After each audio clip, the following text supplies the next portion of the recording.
Welcome, dear listener. Settle in somewhere comfortable, perhaps adjust your pillow, take a slow, easy breath, and let the day's worries drift gently away. Tonight, we journey into Empire of Silence, a tale that spans the stars, told by a man looking back on a life both extraordinary and tragic. His name is Hadrian Marlowe, and when we meet him, he's already become something infamous, the Sun Eater, a man who destroyed a star and billions of lives with it. But that darkness lies far in his future. Tonight, we begin at the beginning, with a boy growing up in a castle called Devil's Rest, on a world called Delos. Hadrian was born the eldest son of a powerful lord, but power and love are rarely the same thing. His parents matched politically rather than romantically, and showed little warmth toward him. Instead, it was the servants who shaped young Hadrian, a castellan who taught him to fight, a chamberlain who taught him manners, and most importantly, a scholar named Gibson, who opened his mind to languages, sciences, and a dangerous curiosity about humanity's alien enemies, the Cielcin. There was also a brother, Crispin, younger but larger, stronger, and far more obedient, the son their father preferred. So begins a story of rivalry and ambition, of a young man searching for his place in a galaxy at war, told in the calm hours of the night at whatever pace feels right. Let us begin, and so we begin with Hadrian Marlowe himself, not the Sun Eater of legend, not the man who would one day tear the heart from a star, but a boy, a young man raised in Devil's Rest, that palace of dark stone perched above the sea on the planet Delos. His father, Lord Alistair Marlowe, was the Archon of Meidua Prefecture, a man who wanted not a child but an heir, someone to carry forward the family's uranium fortune and political legacy. Hadrian's mother preferred the company of women and rarely visited the estate, leaving the boy to be shaped by servants. The castellan, Sir Felix, taught him to fight with sword and shield. The chamberlain Helene taught him courtly manners and how to fly, but it was the scholiast Tor Gibson who truly made him, this white-haired tutor with a mind trained to replace forbidden machines, who taught Hadrian languages and philosophy, and, most fatefully, a fascination with the alien Cielcin. Then there was Crispin, Hadrian's younger brother, born 4 years later and seemingly designed to be everything Hadrian was not. Taller, stronger, more obedient to their father's wishes. In the training hall, we watch them spar, and already their dynamic reveals itself. Crispin fights like a freight tram, all power and fury, while Hadrian relies on speed and cunning, on watching and waiting for the perfect moment to strike. When Crispin towers over his fallen brother and kicks his ribs, Hadrian hooks his ankle and brings him crashing down. It's a small victory, but it tells us everything about who this young man will become. In Gibson's cluttered cloister cell, amid towers of books that leak paper onto the floor like snow, the old scholiast shares forbidden news with his student. Speaking in Lothrian to avoid the palace's ever-present surveillance, Gibson reveals that the planet Kai Shen has been destroyed by the Cielcin. Millions dead, an entire world reduced to ash. The Wonghopper Consortium is arriving within the week, seeking a new uranium supplier now that their primary source has been annihilated. Hadrian grasps the political implications immediately, sounding like his father as he pieces together the business opportunity hidden within the tragedy. But then a darker realization settles over him. Why wasn't he told? Gibson's careful silence speaks volumes before he finally admits the truth. Lord Alistair specifically ordered that Hadrian not be informed. The heir to House Marlowe was deliberately excluded from news that affects his family's future. And when Hadrian asks if his younger brother Crispin knows about the consortium's visit, Gibson gives him a long, pitying look and nods. This quiet moment in the book-lined study reveals the painful truth that Hadrian's father has already begun treating Crispin as the true heir, leaving Hadrian uninformed while his younger brother sits at the table of power. While Lord Alistair entertains the powerful Wonghopper Consortium in the throne room, Hadrian finds himself deliberately exiled to a meeting with a mining guild representative named Lena Bolam. It's a calculated slight, his father keeping him away from the important visitors, while surely including Crispin in the real negotiations. Balaam is desperate, her plebeian face already showing age at 40, while Hadrian, barely into his teens, will live for centuries. She pleads for replacement equipment, for radiation suits that actually protect workers, for drill rigs to replace those lost to cave-ins. 17 workers died in the last collapse alone, and Hadrian surprises her by asking about them, by offering condolences that seem to genuinely move her. But he has no authority to help, only empty words and his father's rigid instructions. What strikes Hadrian most painfully is the contrast between how he handles this woman and how his father or Crispin would. They would have had her beaten for raising her voice to nobility, for forgetting to address him properly as sire. Hadrian merely leaves, aware he's been too soft but unwilling to become what they are. When he finally reaches the throne room, his worst fears are confirmed. There sits Crispin in the seat of honour beside their father's shadow-shrouded throne, the consortium guests assembled below like supplicants before a dark god. Hadrian's response reveals his defiance. He carries his own chair up onto the dais and sits beside his brother uninvited, ignoring the silent fury radiating from above. It's a small rebellion, but it marks something important. Hadrian refuses to accept his displacement quietly, even as his father's cold violet eyes watch from the darkness of that great ebony seat. The evening of the formal banquet arrives, and before Hadrian can descend to meet their distinguished guests, his mother visits his chambers, a rare occurrence that speaks volumes about their distant relationship. Lady Liliana Cephalus Marlowe stands by his window, drawn toward escape as always, wearing the white and gold of her birthhouse rather than Marlowe black. She warns Hadrian that his position as heir is far from secure, that his father may yet choose Crispin, or even order a third child grown in the vats to replace them both. At dinner, Hadrian finds himself seated far from his father's shadow, which proves a blessing when conversation turns to the Cielcin threat. When Crispin crudely asks if the aliens eat people, Hadrian demonstrates the scholarly knowledge Gibson has cultivated in him, explaining the Cielcin's nomadic nature, their migratory clusters called Cianda, and why humanity can never truly exterminate such a scattered enemy. The consortium director is visibly impressed, but Hadrian's father sees only insubordination. Lord Alistair publicly accuses his son of flirting with treason for suggesting the Empire cannot achieve total victory. Across the table, Crispin mouths the word traitor with undisguised glee. The director smoothly changes the subject, but the damage is done. Hadrian's expertise has become a liability, and his father's cold fury promises consequences yet to come.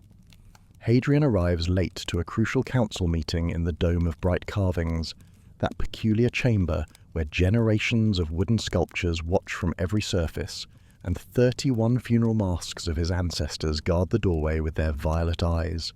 He finds Crispin already seated at their father's left hand, the position that should have been his. The meeting reveals the harsh realities of Marlowe rule. Belt miners kept compliant through calculated cycles of concession and withdrawal, their 60-year lifespans making long-term rebellion impossible. When Director Feng presses about damaged mining equipment, Lord Alistair responds with cold menace, recalling how he dealt with House Orin's rebellion decades ago by simply opening their sealed castle to the vacuum of space. After the others depart, Hadrian faces his father's wrath alone. Lord Alistair accuses him of promising aid to the mining guild and reveals something far more troubling. He knows about the secret Lothrian lessons with Gibson, knowledge that could only have come from a servant spying through a window.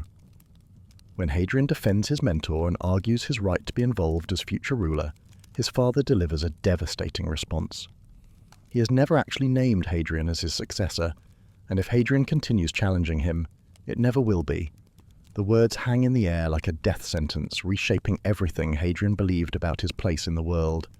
Hadrian and Crispin are sent to represent their father at the opening day of the Colosso season, and here we see just how differently the two brothers are made.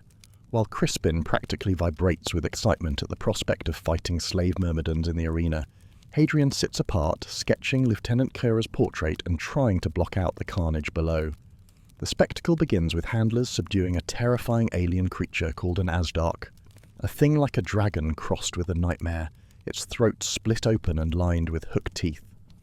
Then comes the main event, the Meidua Devils, gladiators dressed as imperial legionnaires. facing 30 mutilated prisoner slaves painted white to resemble Cielcin. It's meant to reenact a heroic last stand, but Hadrian sees it for what it truly is, a massacre dressed as entertainment. The slaves have been castrated, branded, and given only crude weapons against armoured men with plasma rifles. Crispin cheers with the crowd of 70,000 eventually rushing off to take his own turn on the killing floor, while Hadrian remains alone in the Lord's box. What strikes him most is not the screaming but the silence beneath it, a profound quiet he senses the crowd is desperately trying to drown out with their cheering.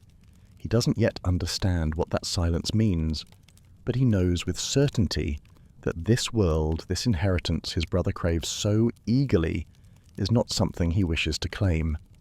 Hadrian leaves the Colosso alone, walking through the streets of Medua as evening settles over the city, his mind heavy with doubt about whether he's truly fit to rule.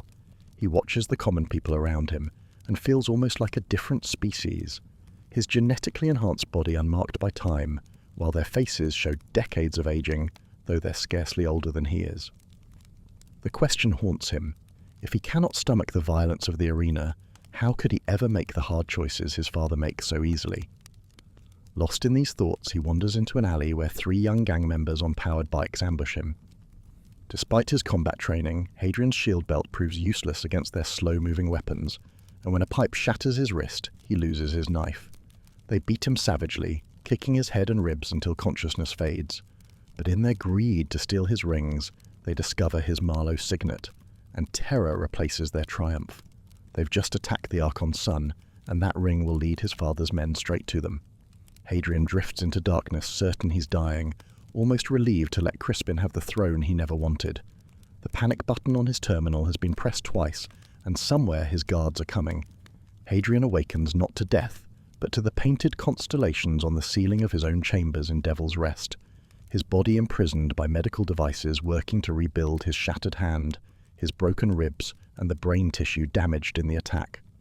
Gibson sits at his bedside, and when Hadrian's vision clears, he realizes the old scholiast has been there for nearly 5 days, the only one who came. Neither of his parents has visited. His mother Liliana remains at the summer palace in Haspida, leaving only instructions to be notified if his condition worsens, while his father sends word that Hadrian should consider how his injuries reflect on the dignity of the house. Meanwhile, Crispin has become a hero to the common people after his performance at the Colosso, showered with flowers and adulation while Hadrian lay dying in the streets.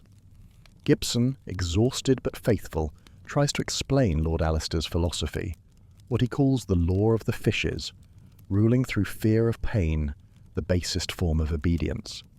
He suggests that Hadrian's gentler nature, though scorned by his father, represents something better than this ruthless approach to power. As Hadrian drifts back into fevered sleep, he dreams of his grandmother's funeral, his father's statue coming alive with dying star eyes, and strangely, Gibson standing with a slit nostril, an injury that has not yet been inflicted, a vision perhaps of things to come. A week after his attack, Hadrian drags himself from his sickbed to confront his father in the prefecture capital, still bearing the medical brace on his shattered hand. Lord Alistair shows no concern for his son's injuries. Instead, he berates Hadrian for leaving the Colosso early and then having the audacity to be attacked by commoners. Both, in his father's eyes, are public embarrassments that undermine the Palatine mystique. Alistair explains his philosophy of rule with chilling clarity. The people must believe their lords are above them, tangible powers rather than mere abstractions, living gods whose authority comes not from consent, but from the perception of invincibility. The moment a peasant can harm one of their own is the moment their house ceases to be feared. He reveals that a curfew has been placed on the district where Hadrian was attacked, with violators shot on sight, a brutal response that horrifies Hadrian but perfectly illustrates his father's law of the fishes. Then comes the devastating pronouncement. Hadrian is being sent to Lorica College on Vesperid to enter the Chantry Seminary. Crispin will remain as heir. When Hadrian protests, desperate to become a scholiast instead, to travel the stars like his hero Simeon the Red, his father strikes him twice and dismisses his dreams as childish fantasy. The family needs someone inside the Chantry for political advantage. and Hadrian has been chosen as that pawn. He has 3 months before exile, 3 months to find another path, or lose himself forever to an institution he despises. 2 weeks after learning his fate, Hadrian retreats to a hidden beach below Devil's Rest, seeking solace from the crushing weight of his exile to the Chantry Seminary. Gibson finds him there, having descended hundreds of treacherous steps to reach his wayward pupil, who has missed his lessons twice now. The old scholiast confirms what Hadrian desperately hoped to hear. He does have the aptitude to become a scholiast, and Gibson has even advocated for this path to Lord Alistair before, only to be rejected outright. When Gibson counsels acceptance, quoting Marcus Aurelius about meeting the future with reason, Hadrian watches the gulls hunting fish and sees his own predicament reflected in their prey. The fish have no say in being eaten, he observes bitterly, pawns to biology just as he is a pawn to his father's ambitions. But Gibson offers a crucial distinction. While we may all be pawns moved by greater powers, our souls remain in our own hands, always. This spark of hope ignites something desperate in Hadrian, and he asks Gibson to commit treason, to write a letter of introduction to the scholiast Athenaeum on Teucros, helping him escape. After a weighted silence, Gibson agrees, and Hadrian embraces the man who has been more father to him than his own blood. It is an act of love that will damn them both. With Gibson's treasonous promise secured, Hadrian throws himself into the practical business of escape, though his sheltered life has left him woefully unprepared for such scheming. He knows he needs 2 things, passage off-world and money to pay for it. The money, perversely, proves easier to obtain, and here we see a harder edge emerging in young Hadrian. He devises a blackmail scheme targeting Lena Balaam, the very same mining guild factionarius who had pleaded for equipment to save her workers' lives. Hadrian offers her a generous donation of 150,000 marks for the miners, but insists she sign a parallel contract for only 130,000, returning the difference to him on an untraceable card. When she hesitates, he threatens to expose her, wielding his palatine privilege like a weapon. The scheme succeeds, leaving Hadrian with 20,000 marks, hidden from his father's watchful logothetes. Yet victory tastes bitter. When Kyra praises his charity on the flight home, shame washes over him. He hadn't done it for the miners at all. That evening, alone with Kyra at the city penthouse, Hadrian impulsively kisses her, only to realize with horror that she cannot truly refuse him. When she offers in a dead voice to join him in bed, he shouts his refusal and flees, sickened by what his power makes of even his gentlest intentions. With 2 weeks remaining before his forced departure, Hadrian grapples with the impossible mathematics of escape. Every legitimate path off-world requires a blood scan that would instantly reveal his Palatine heritage and alert his father's office, leaving him to contemplate the dangerous world of pirates and smugglers. He avoids Kyra now, haunted by the shame of his impulsive kiss and the terrible realization that no matter his intentions, she could never truly consent given the chasm of power between them. His days narrow to preparations and farewells, though Gibson remains the only one truly worth saying goodbye to. On one of their final walks together, winding through topiary gardens and along the great seawall overlooking silver-grey waters, Gibson reveals he has not only written the letter of introduction to the scholiasts, but has devised ideas for getting Hadrian off-world that don't involve gambling on pirate charity. He tucks the precious letter inside a leather-bound novel called The King with 10,000 Eyes, the tale of the pirate king Khan Sagara, and presses it into Hadrian's hands. Then Gibson offers a final lesson about finding beauty amid ugliness, about how most of the universe exists in peace, even when violence rages at its edges. Standing windswept on the battlements, Gibson seems suddenly old and tired, and a shadow passes across his face, a moment Hadrian will remember as their last peaceful day together before everything changes.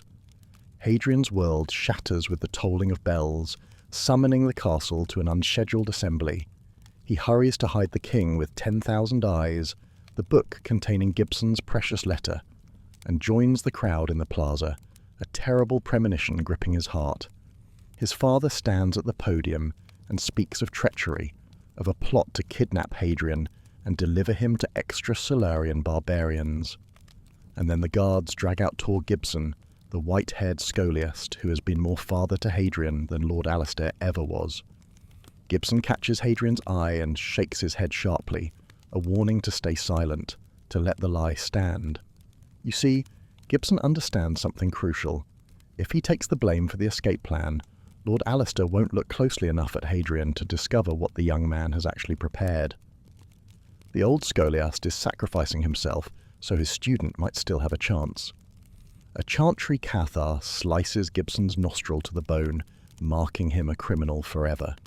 Sir Felix, Hadrian's own sword instructor, administers 15 brutal lashes while Hadrian watches helplessly, restrained by guards. Gibson bears it with terrible dignity, and when it ends, he is banished from Delos forever. Afterward, Lord Alistair privately threatens that if Hadrian tries anything like this again, he will kill Gibson. Returning to his chambers in shock, Hadrian discovers the worst possible news. Someone has searched his belongings, and the book containing Gibson's letter is gone. 3 days pass, with Hadrian imprisoned by his own fear, certain that his father's agents have seized the book containing Gibson's letter. He cannot know what plans the scholiast had made for him, what contacts might have spirited him away to freedom. All those doors are now closed. Without a handwritten letter from a scholiast, no Athenaeum will accept him. So he resigns himself to the unthinkable. He will become what he despises. He will learn the chantry's hollow rituals and master their techniques of torture and propaganda. The young man who dreamed of exploring strange worlds will instead crush them beneath his heel. On the day of departure, Hadrian takes a shuttle south to say goodbye to his mother at the summer palace. Crispin accompanies him, oblivious to his brother's inner turmoil, chattering about their father's plans to move the family to the Vale when Crispin inherits. The younger brother even suggests Hadrian might enjoy becoming an inquisitor, dropping atomics on the Cielcin. But Hadrian shocks him by speaking a phrase in the alien tongue and confessing he wishes for peace with the Cielcin, rather than their extinction. As the shuttle rises through the storm and the bells of Devil's Rest strike 13, Hadrian feels his heart launch away from him, escaping towards stars he believes he will never see. Hadrian and Crispin arrive at the summer palace in Haspedar to say goodbye to their mother before Hadrian's exile to the Chantry Seminary. But she isn't there. She's in Euclid, miles to the south, with no explanation given. While they wait in their quarters overlooking the dying water lilies and ornamental gardens, Crispin makes an awkward attempt to connect with his brother, inviting him to visit the vicereign's harem with its 37 concubines. But Hadrian refuses, too weighed down by grief over Gibson's punishment and terror at his approaching fate. And here we see something rather poignant about Palatine families. Crispin has known Hadrian for 15 years, yet never thought to ask the simplest questions about him. They share genetic code but little else, more strangers than brothers, bound by constellation rather than genuine kinship. Their mother doesn't return the next day, or the day after that. She doesn't even call, though she easily could. Hadrian sleeps as much as possible to escape his blind terror, haunted by visions of chantry prison cells and torture chambers, of proctors placing knives in his hands and commanding him to flay prisoners. He feels utterly trapped, a pawn on his father's board, until a servant finally summons him with urgent news. His mother has returned and requests his presence immediately in her studio. Hadrian is summoned to his mother's studio, where Lady Liliana stands amid ghostly holographic images of her latest hollow opera, a fencing duel frozen in light. She dismisses the servant and turns to him with an expression he cannot read, then throws him an attaché case. Inside, to his astonishment, is the book Gibson gave him, The King with 10,000 Eyes, with the precious letter of introduction still tucked inside. It wasn't his father who found it after all. Liliana explains she keeps eyes on Hadrian, especially after his attack at the Colosso, and her agents intercepted the book before it could reach Lord Alistair. The escape plan failed not because of discovery on Delos, but because Lord Albans' scholiast was caught making unauthorized transmissions with a merchant ship in orbit. Gibson's fate remains uncertain, shipped aboard cargo freighters to destinations deliberately obscured across 9 different manifests. Then something happens that changes everything between them. Lady Liliana embraces her son, the first physical affection either parent has ever shown him in nearly 20 years.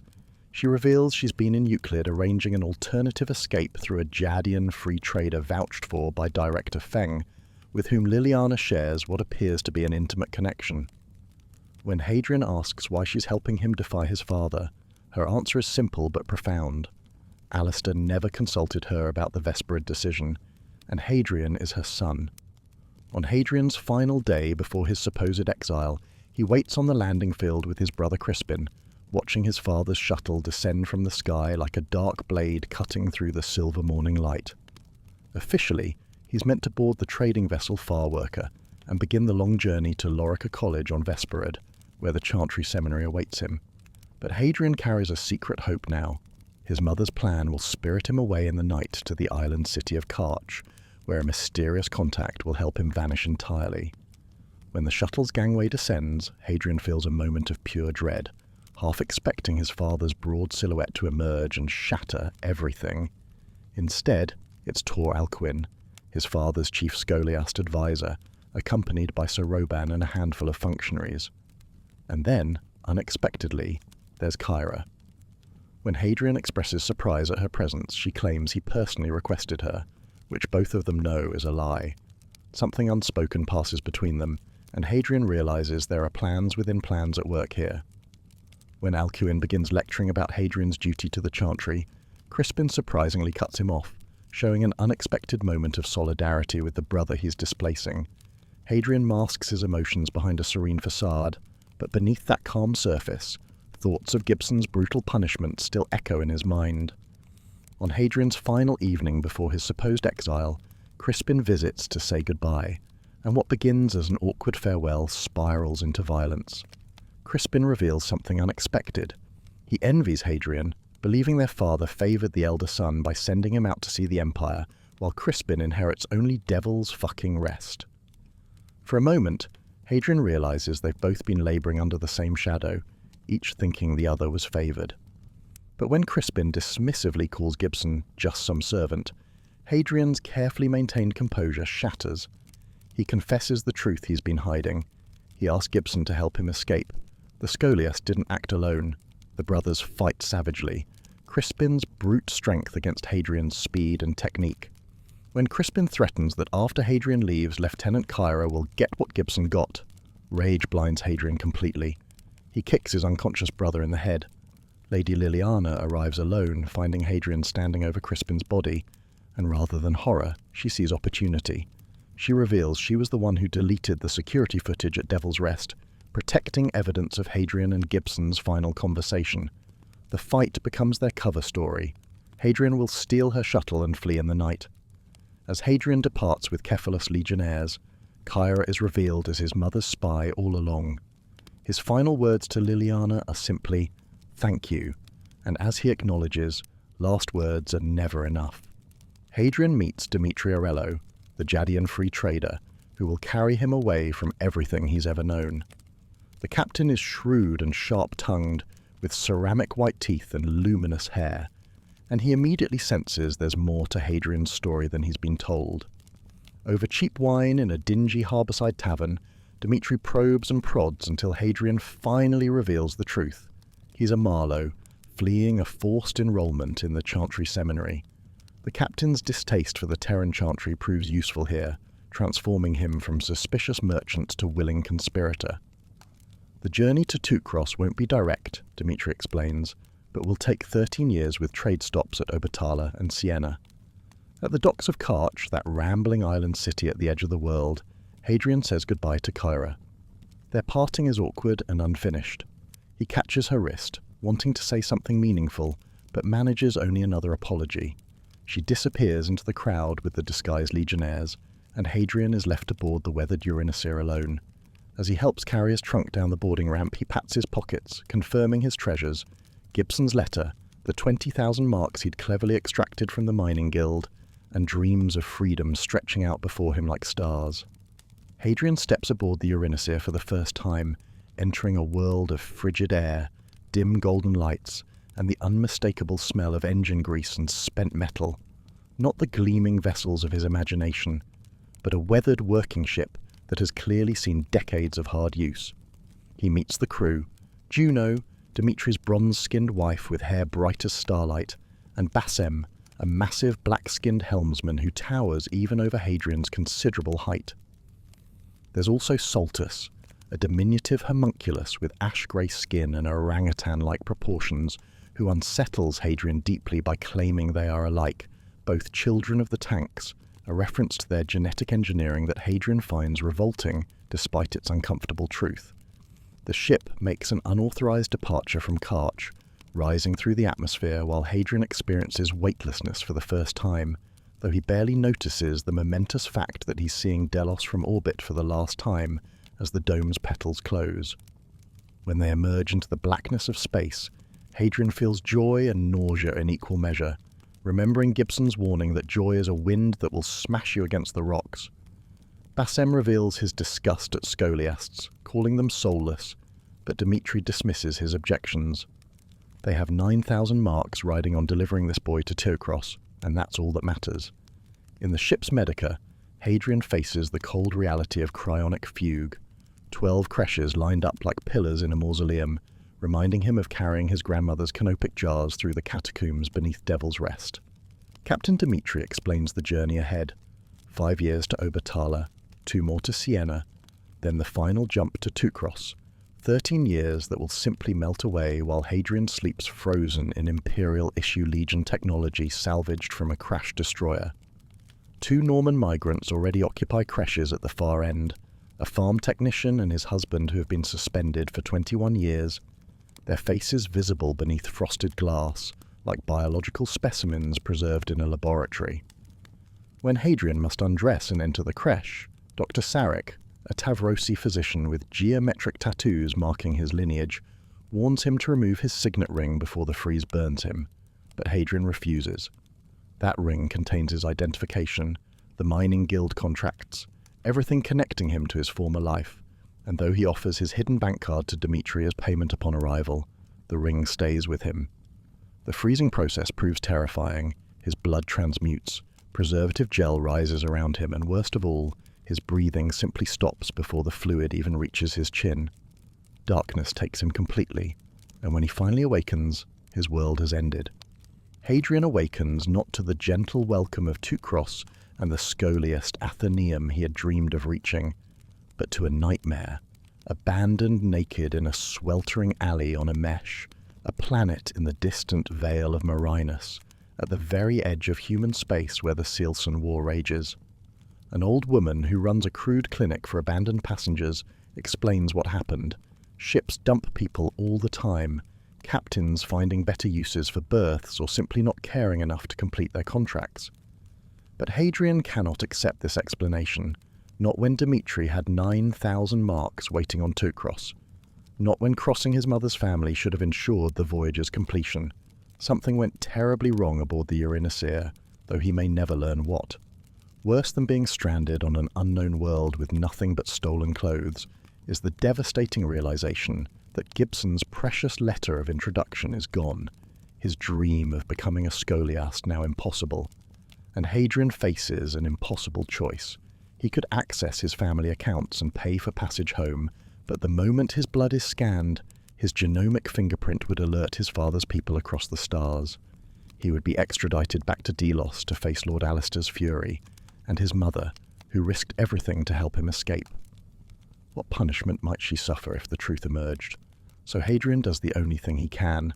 He steals clothes from the clinic's storeroom and flees into the humid night, choosing poverty and anonymity over the gilded cage that awaits him at home.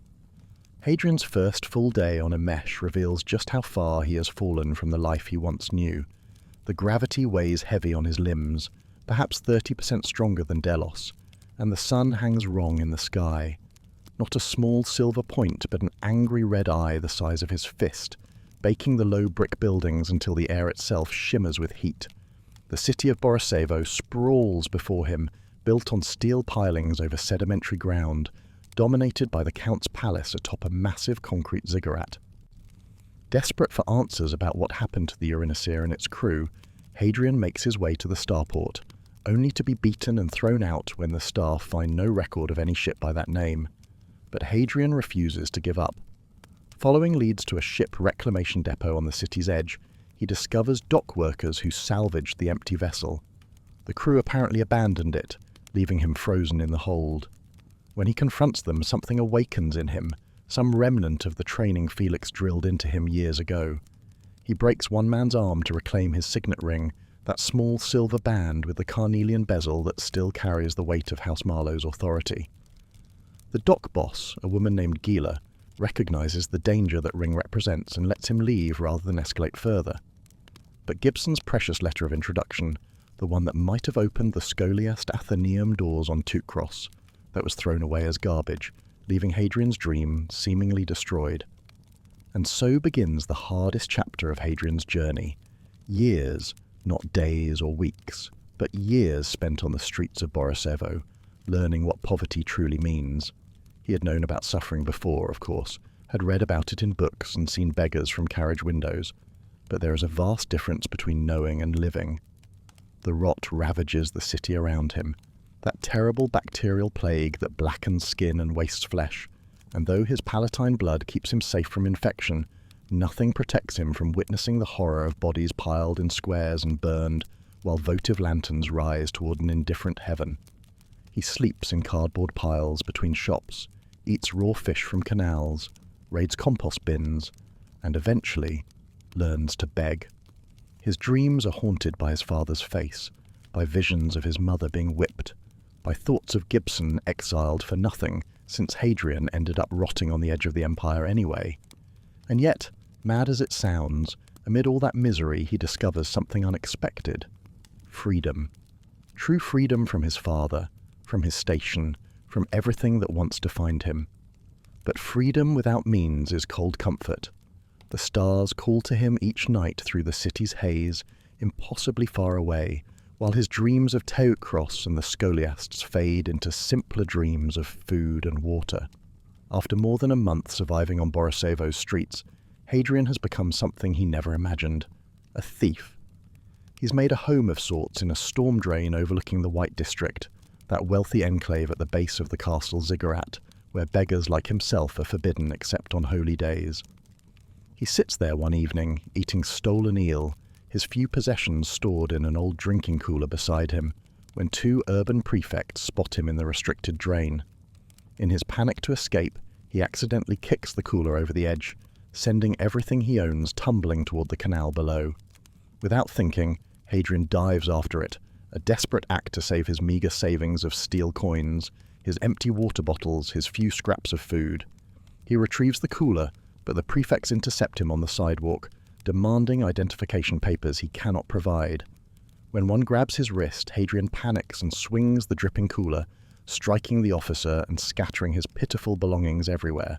A stunner bolt grazes his leg, and the prefects beat him savagely before searching his pockets. Finding him worthless, they leave him battered on the pavement with a warning, taking his few coins.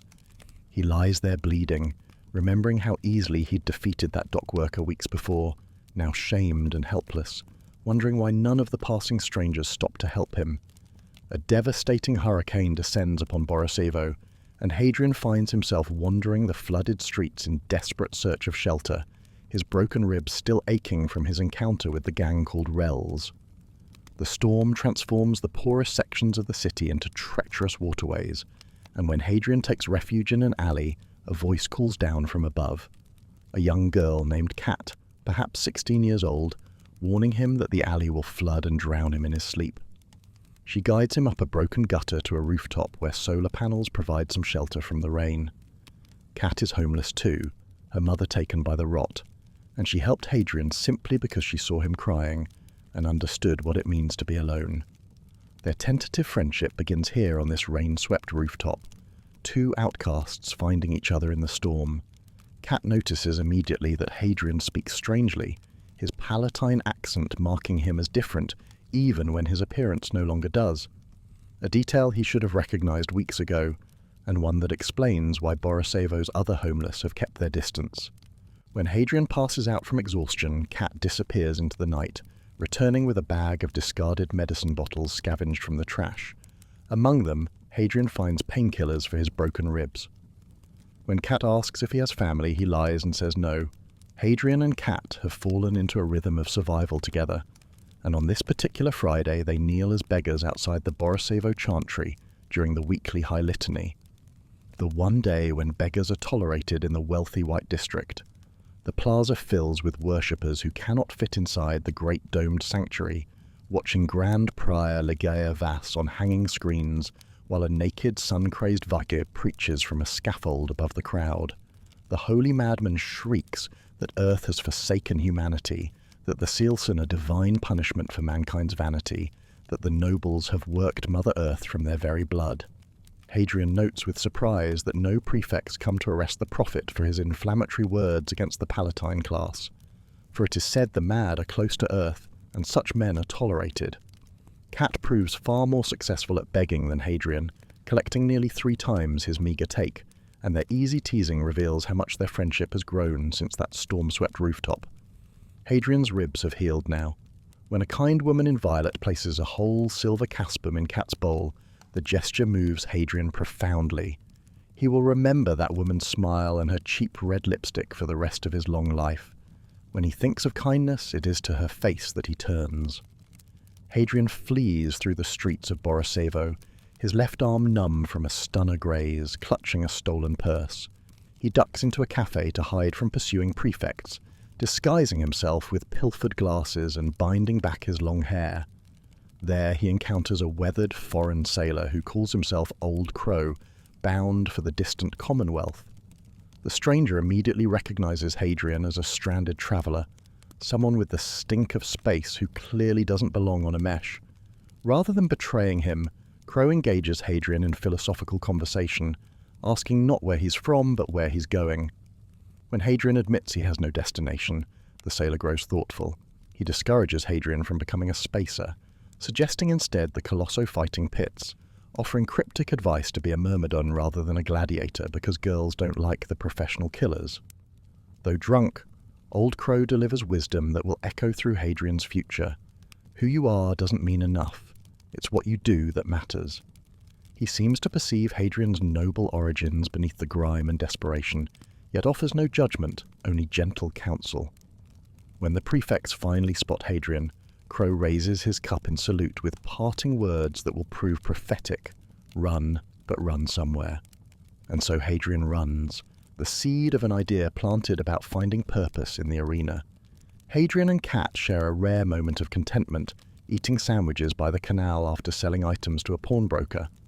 Cat, now aware of Hadrian's true identity after he showed her his Marlowe signet ring, asks him to describe his castle home, and so he tells her of Devil's Rest, that cold granite fortress where everything and everyone had their proper place, where clouds hung low enough to touch and sunlight played upon grey seas.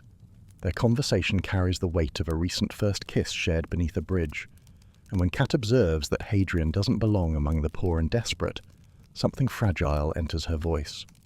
To deflect from this uncomfortable truth, Hadrian shares the legend of Simeon the Red, his greatest hero, the scoliast explorer who befriended the bird-like Irktani aliens and led them against mutineers at the temple of Athden Var, earning a red cloak from the alien princes and the captaincy of his own ship. The story kindles something in Hadrian's heart. He confesses his dream of owning a ship, of travelling freely beyond his father's reach to Jad and Duranos and the freeholds.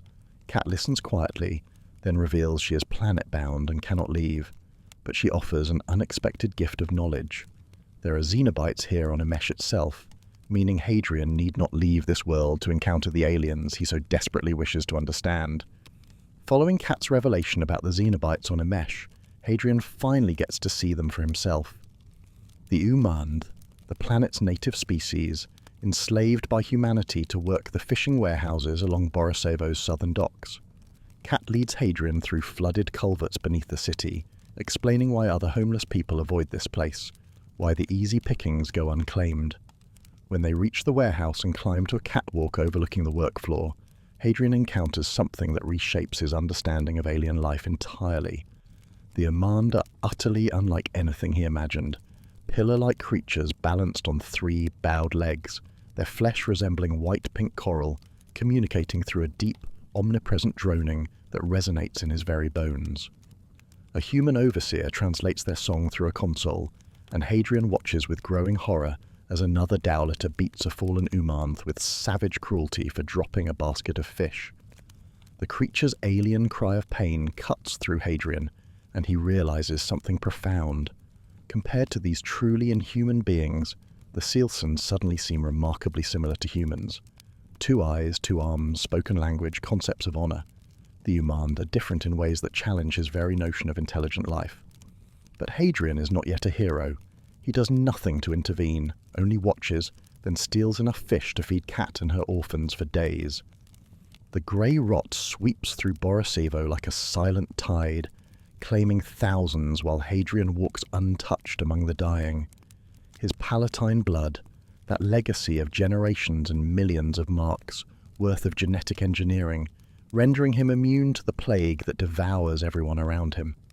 Cat holds on longer than anyone could expect for someone so small, but in the end, she lies in a storm drain beneath High Street, her skin turned grey and blistered, her teeth fallen out, her once fiery eyes clouded with fog.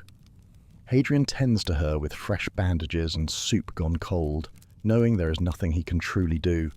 She asks him for one promise, that he won't let them burn her body in the mass pyres where corpses pile in city squares. And she asks for one last story. So Hadrian tells her the tale of Khan Sagara, the boy from the city of poets who dreamed of being a warrior while his people composed verse behind their walls. How the extrasolarians came and burned the city, sparing only Khan because he fought. How he lived among them for years, harbouring vengeance, until he turned them against each other and conquered their frozen homeworld Vorgossos to become the king with 10,000 eyes. Somewhere in the telling, Cat's fingers go slack and cold.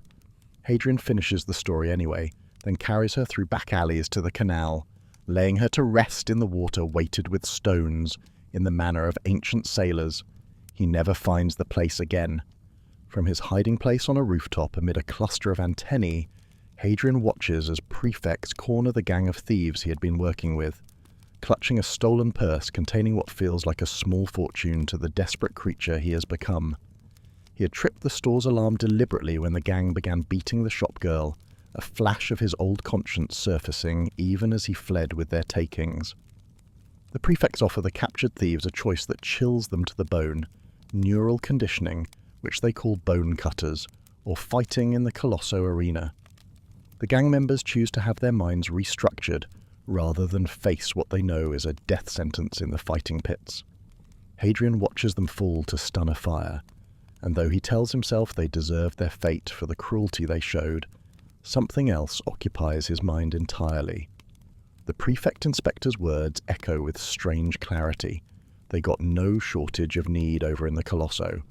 And suddenly Hadrian remembers Old Crow, that drunken sailor in the cafe who suggested he might fight in the games. It could be a way to earn passage off-world, dangerous but possible. Leaning back against the antenna cluster, Hadrian wonders why he hadn't thought of it sooner.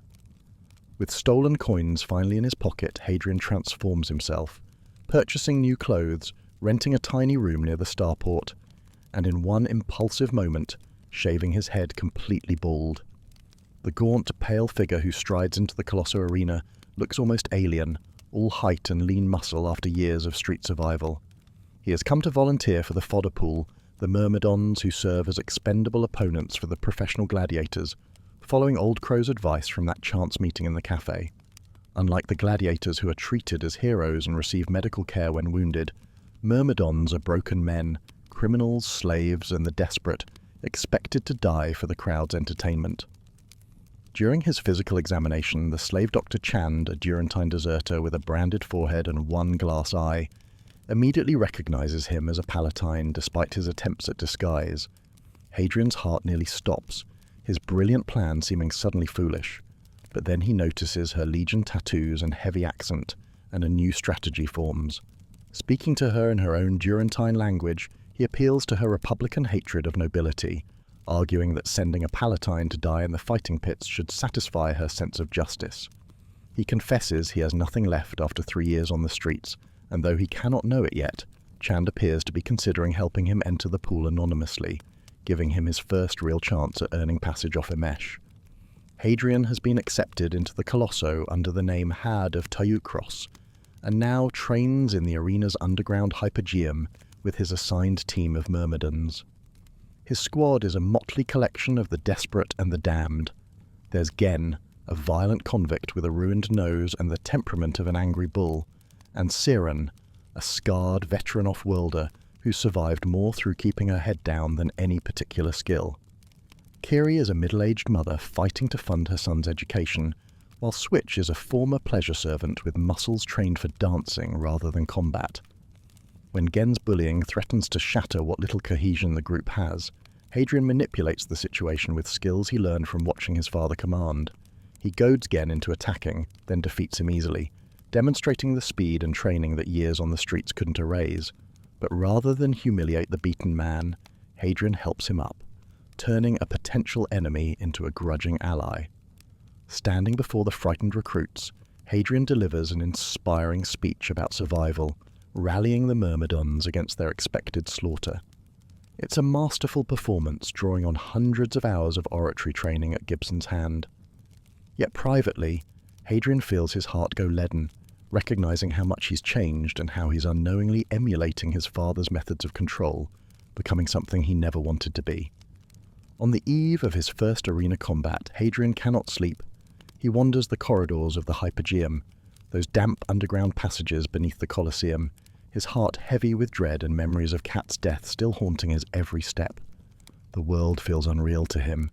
Death itself seems impossible to comprehend, even as it waits for him in the morning light. In the shower room, he discovers Switch huddled fully clothed beneath running water, weeping quietly. The young man confesses his terror, convinced he'll die in tomorrow's fight, wondering why he ever left his degrading but safe life as a pleasure servant to Master Set. He'd dreamed of becoming a proper fighter, like the heroes in films, but now that dream seems like foolishness. Hadrian recognizes something of himself in Switch's despair, remembering his own childhood fantasies of becoming Simeon the Red. Drawing on Gibson's Scholiast teachings, Hadrian offers not pity but philosophy, telling Switch that hope is a cloud, that what matters is standing when the time comes. Then he proposes something concrete. Stick together, survive the year, learn to fight properly, and sign onto a starship as security. It's the same dream Hadrian once shared with Cat, now offered as a lifeline to another lost soul. Switch accepts, and in that moment, two frightened young men with foolish dreams find unexpected brotherhood. The moment arrives at last. 20 myrmidons crammed into a grinding lift, rising toward the killing floor of the Colosso. Switch mutters prayers beside Hadrian, invoking fortitude with trembling lips, while the others sweat and stink in their outdated armor. They carry antique carbon fiber shields and blunted swords, dressed like warriors from ancient Troy, while their opponents, 5 professional gladiators of the Borisovo Sphinxes, wear advanced sensor suits that simulate damage without ever truly harming their valuable bodies. The fight begins as a slaughter, what the veterans call a cull, with the gladiators wielding plasma lances against the myrmidons' primitive weapons.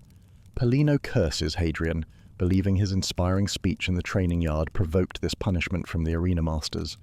But Hadrian's mind works quickly, recognizing that the standard defensive formations will only make them easier targets among the stone pillars scattered across the arena floor.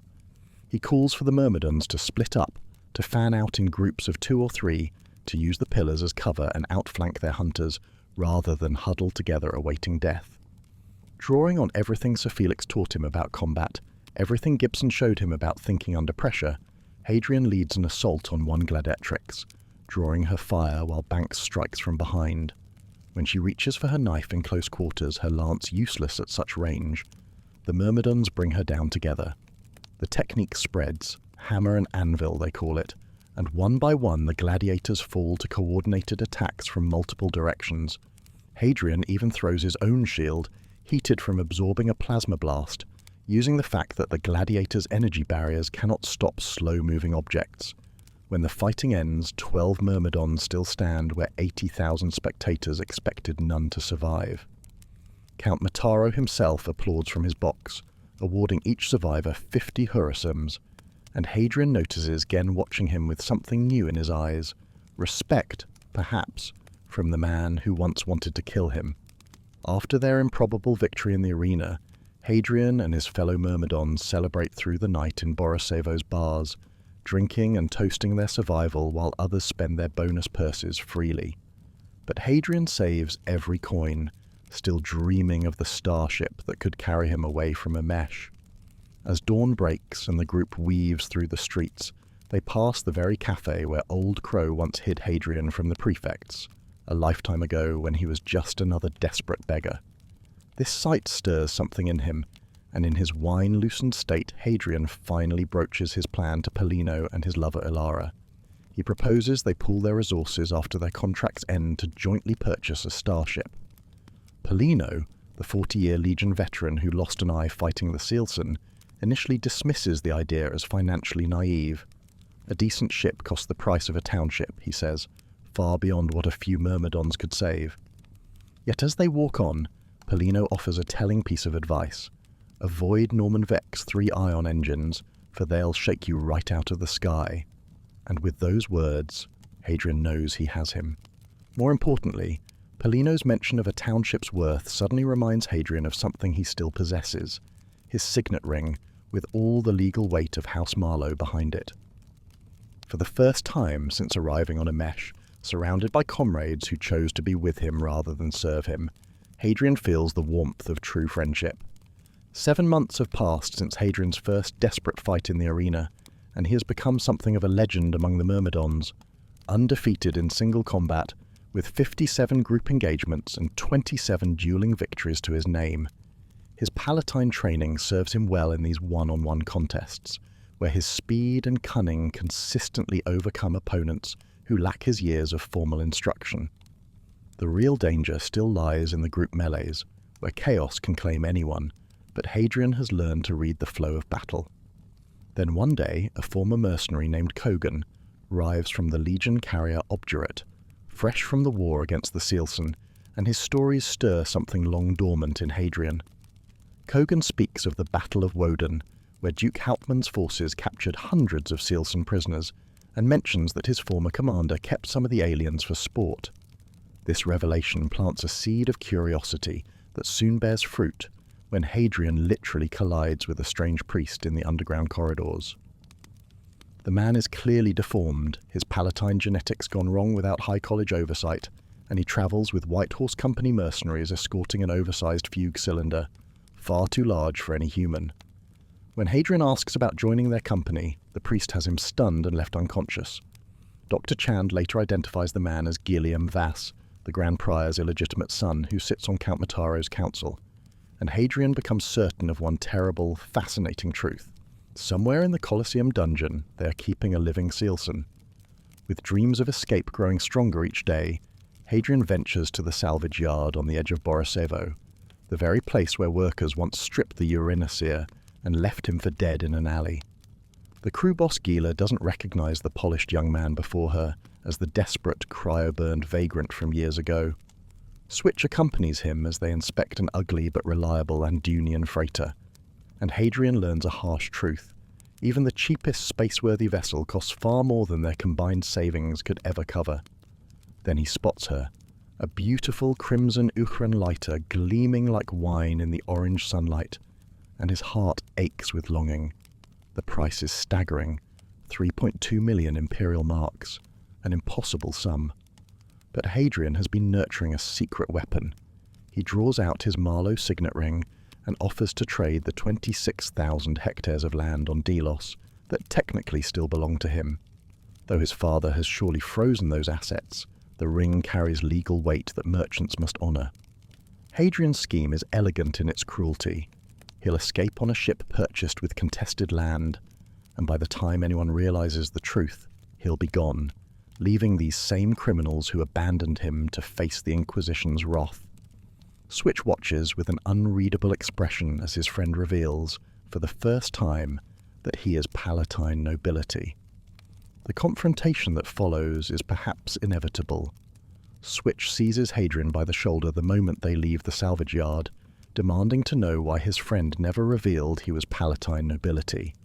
Hadrian, still processing his own scheme, struggles to explain what seems inexplicable.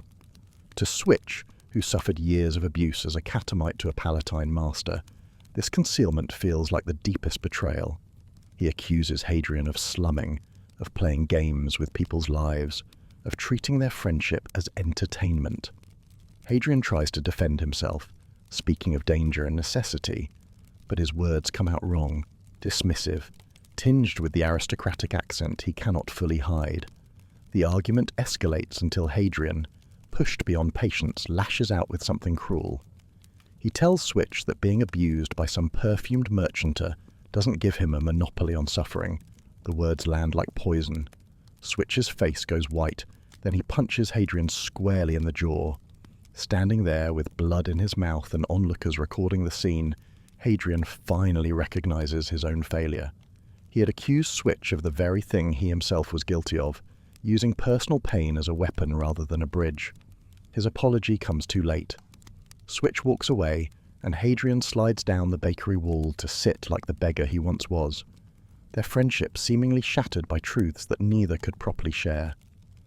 2 days pass in uncomfortable silence as Switch refuses to speak to Hadrian, a consequence of that painful confrontation at the salvage yard. Hadrian channels his guilt and frustration into brutally training new myrmidons, pushing 3 frightened newcomers far harder than necessary, his movements sharp with barely contained anger as he berates them for failing to work as a team. Polino, Alara, and Siran intervene, cornering him in the training yard with expressions Hadrian cannot quite read. They press him about what happened with Switch, about the ship-buying scheme he kept secret. Hadrian admits he wasn't entirely honest with his friend, letting them believe he tried to cheat Switch rather than revealing the truth about his Palatine identity. There's something almost liberating in being thought a common swindler rather than exposed as nobility. Polino warns him sharply against his reckless behavior, reminding him that unlike some legendary Maiaskolos, he cannot fight alone and survive. It's only after they leave him standing there in the lamplight that Hadrian finally recognizes what flickered across their weathered faces. Not suspicion or pity, but genuine concern. These rough gladiators have become his true family, caring for him not from obligation but by choice. And yet, even as this realization warms him, Hadrian's thoughts return to the Cielcin Prisoner, hidden somewhere below, knowledge that even the legendary Simeon the Red never possessed. After surviving a brutal arena battle against a tentacled sea creature from distant Pacifica, Hadrian receives another bonus from Count Mataro, but his mind is elsewhere entirely. For months now, rumours have circulated through the Colosseum about something kept in the deepest cells, something the hunchbacked priest Gilliam Vass has been visiting with increasing frequency. Hadrian suspects what it is, and his curiosity proves impossible to resist. Using the evening meal service as cover, he disguises himself as a Durantine servant, hunching his shoulders and adopting a foreign accent to slip past the guards unnoticed. Down through the prison levels he descends, past cells where sewage literally drips from public latrines above onto prisoners below, until the stench of salt water cuts through the filth. And there, cowering in the muck of a narrow cell, he finds exactly what he hoped and feared to see, a Cielcin. The creature is smaller than he expected, its proud, horn-like crest cruelly sawed down to raw nubs, but those massive black eyes hold an unmistakable intelligence. Drawing on years of Gibson's forbidden lessons, Hadrian speaks to it in its own tongue, his pronunciation clumsy but comprehensible. The creature's name is Machisomn, and it responds with what might be surprise or contempt, telling Hadrian he speaks like a child. Yet for all the awkwardness, this is a genuine exchange between species, something Hadrian has dreamed of since childhood. The guards reveal that Machisomn is being kept as a sacrifice for young Lord Dorian's coming-of-age ceremony, destined to die in the Colosso as public spectacle. When Hadrian asks the Cielcin if it knows how it will die, he hears something in its voice that sounds almost like fear. Before he can learn more, a shock stick slams between his shoulder blades and consciousness abandons him. Hadrian awakens not in a prison cell as he might have expected, but in a luxurious sitting room panelled in genuine teak wood, surrounded by hand-woven Tavrosi carpets depicting hunting scenes. Standing before him is Count Balian Mataro himself, the ruler of all Emesh, a massive man with skin as deliberately dark as Hadrian's, is pale, both of them sculpted by the High College into living works of art. The Count already knows everything. The moment Hadrian lost consciousness, his blood was typed and matched against the imperial registry, revealing him as a Marlowe of Delos, one of the old Palatine families whose lineage traces back to the empire's founding. With no lies left to tell, Hadrian confesses the truth. His father sold him to the Chantry, and he ran. The mention of Vesperad, seat of the synod itself, sends visible fear through both the Count and his Mandari husband, Lord Luther, for even these powerful nobles dread the Chantry's reach. Hadrian learns that 35 standard years have passed since he left home, meaning his younger brother Crispin is now nearly 50 years old, while Hadrian remains 23. Rather than killing him or sending him away, Count Mataro offers Hadrian a position as ward and language tutor to his children, Anais and Dorian. Hadrian recognizes this for what it truly is, a gilded cage, but one he cannot refuse. He chooses the name Hadrian Gibson in honor of his exiled mentor, and when asked why he visited the Cielcin Prisoner in the first place, Hadrian answers simply that he wanted to know if it was a monster. His conclusion, it was merely afraid. Hadrian finds himself trapped in luxurious quarters that feel more like a prison than the streets ever did, surrounded by fine wines, tailored clothes, and oil paintings of ships, yet sleeping on the floor because the four-poster bed feels too foreign after years in Colosseum barracks and storm drains. What torments him most is the thought of his friends, Polino, Gen, Siran, Switch, and the others, who must think he simply abandoned them when he vanished after sneaking into the Cielcin cell. He cannot send word to them, for his every move is watched by Count Mataro's guards. Into this isolation come the Count's heirs, Anais and Dorian Mataro, copper-skinned and gene-sculpted to perfection, curious to meet the mysterious pit fighter their father has taken in. Dorian is earnest and enthusiastic, reminding Hadrian uncomfortably of his brother Crispin in how he lounges with casual ownership, though Dorian's delight seems more genuine. Anais studies Hadrian like a specimen, beautiful and calculating, her green eyes missing nothing as she examines his sketches and corrects his Jadian. They invite him to watch the Colosso from their father's private box, and Hadrian accepts with a perfect courtier's smile, hiding the dread of watching his former comrades fight while he sits in Palatine luxury. He is among his own kind again, trapped in the invisible masks and verbal games he once mastered, uncertain if he still knows how to play. Hadrian attends the Colosso from Count Mataro's private box, surrounded by Palatine socialites whose perfect faces blur together in his memory, for his attention is fixed entirely on the arena floor below, where his former comrades fight for their lives. Among them is Erdro, a Myrmidon Hadrian fought alongside on his very first day in the Colosseum, a man who dreamed of becoming a gladiator and measured every meal with scientific precision, none of which saves him when the ink-skinned gladiator Captain Jaffa puts a crossbow bolt through him. The crowd cheers his death with the same enthusiasm they cheered his charge, and Hadrian quietly sets a cup of wine on the railing as a memorial, unnoticed by anyone. Chained by social convention, he cannot leave, and so he finds himself spinning elaborate lies about his past to entertain Anais and the other nobles, inventing a Jadian swordmaster and a mugging to explain away the gaps in his story. When Anais asks what it was like to know someone who died in the arena, her casual curiosity freezes something inside him. She even suggests he could fight as a gladiator now, and the thought of facing Switch or Polino across a killing field horrifies him so deeply he nearly shouts his refusal.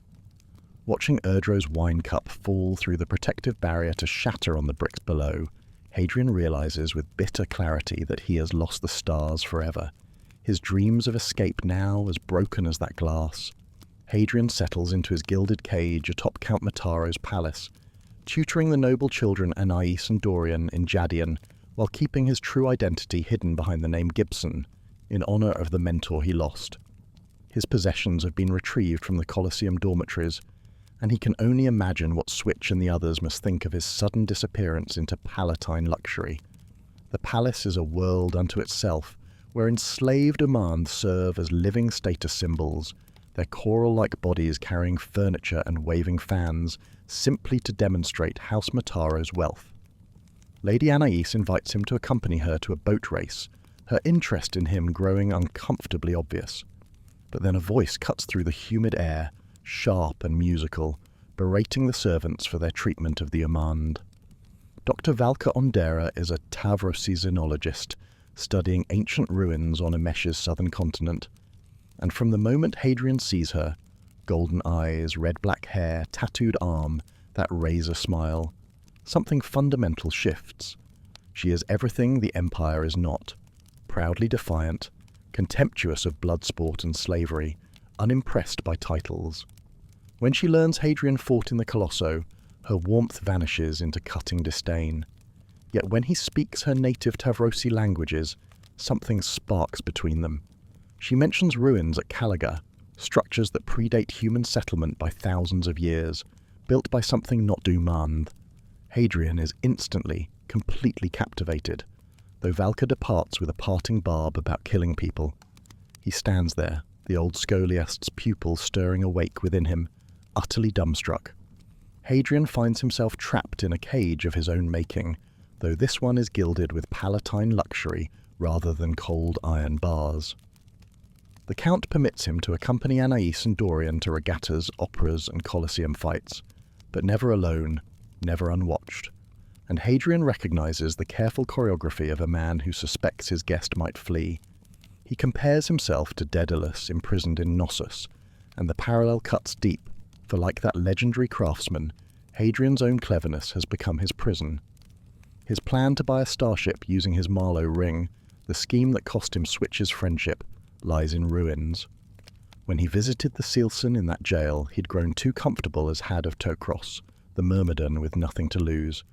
He'd forgotten the secret sleeping in his blood, the noble heritage that would betray him the moment anyone looked closely.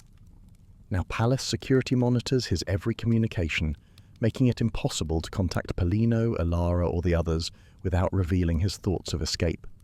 He thinks too of Valka, the golden-eyed xenologist who sparked something in him, though he won't see her again for weeks. Like Dr. Faustus trading his soul for forbidden knowledge, Hadrian has paid dearly for his curiosity about the Cielcin, and the debt is not yet fully collected. Hadrian watches young Lord Dorian's Ephibaea triumph from Count Mataro's private box, but the spectacle fills him with bitter memory rather than celebration. He sees not Dorian in his gleaming green and gold armour, but Crispin. His brother paraded through the Medua Colosseum while their father watched with cold approval. The parallel cuts deep, for Hadrian should be among the fighters below, not standing idle with wine in hand among nobles he increasingly views as strangers to his true self. Dr. Valka Ondera finds him there, and their conversation marks a turning point in their relationship, moving from wariness toward genuine connection as they share dry observations about Palatine excess. Sir Elomus Redgrave joins them, a white-haired knight who sponsors Valka's archaeological work at Calagar, and who proves immediately likeable when he mocks the arriving chanter Gilliam Vass with cutting wit. But the triumph's true purpose soon becomes clear as the drugged Cielcin prisoner Macasomne is dragged onto the killing floor. Grand Prior Legea Vass performs the ritual invocation while 50,000 spectators fall into reverent silence, and then the Cathar's white sword falls in a theatrical horizontal arc, severing the creature's head in a single stroke. Hadrian watches the manufactured anticlimax with disgust. They sedated the alien to ensure an easy death, all theatre and no honour. As streamers drift down like false snow and the crowd roars approval, Hadrian whispers a single Cielcin word beneath his breath. Udatsa. Farewell. Hadrian's careful isolation in the palace is unexpectedly broken when Polino arrives at the castle Barbican, and their reunion carries an edge of tension, for the old Myrmidon believes Hadrian abandoned them deliberately, vanishing into Palatine luxury, while his arena brothers wondered if he had died. Standing in the grand entrance hall beneath frescoes depicting the Mataro conquest, Hadrian cannot speak freely, knowing castle surveillance monitors his every word. He shows Polino his wrists as if shackled, explaining that while he isn't exactly a prisoner, he isn't free either. The older man's anger dissolves into understanding, his years of legion service having taught him what it means to live under constant scrutiny. They speak carefully around the truth, and Hadrian is grateful that Paulino has the soldier's tact to keep quiet about what Switch revealed regarding his noble identity. The conversation turns to practical matters. Hadrian proposes they could still buy the ship using his family's land, with Paulino, Elara and Switch working as his crew. It's a lifeline thrown to friends he cannot openly help, and perhaps a secret hope that he might yet find a way to escape.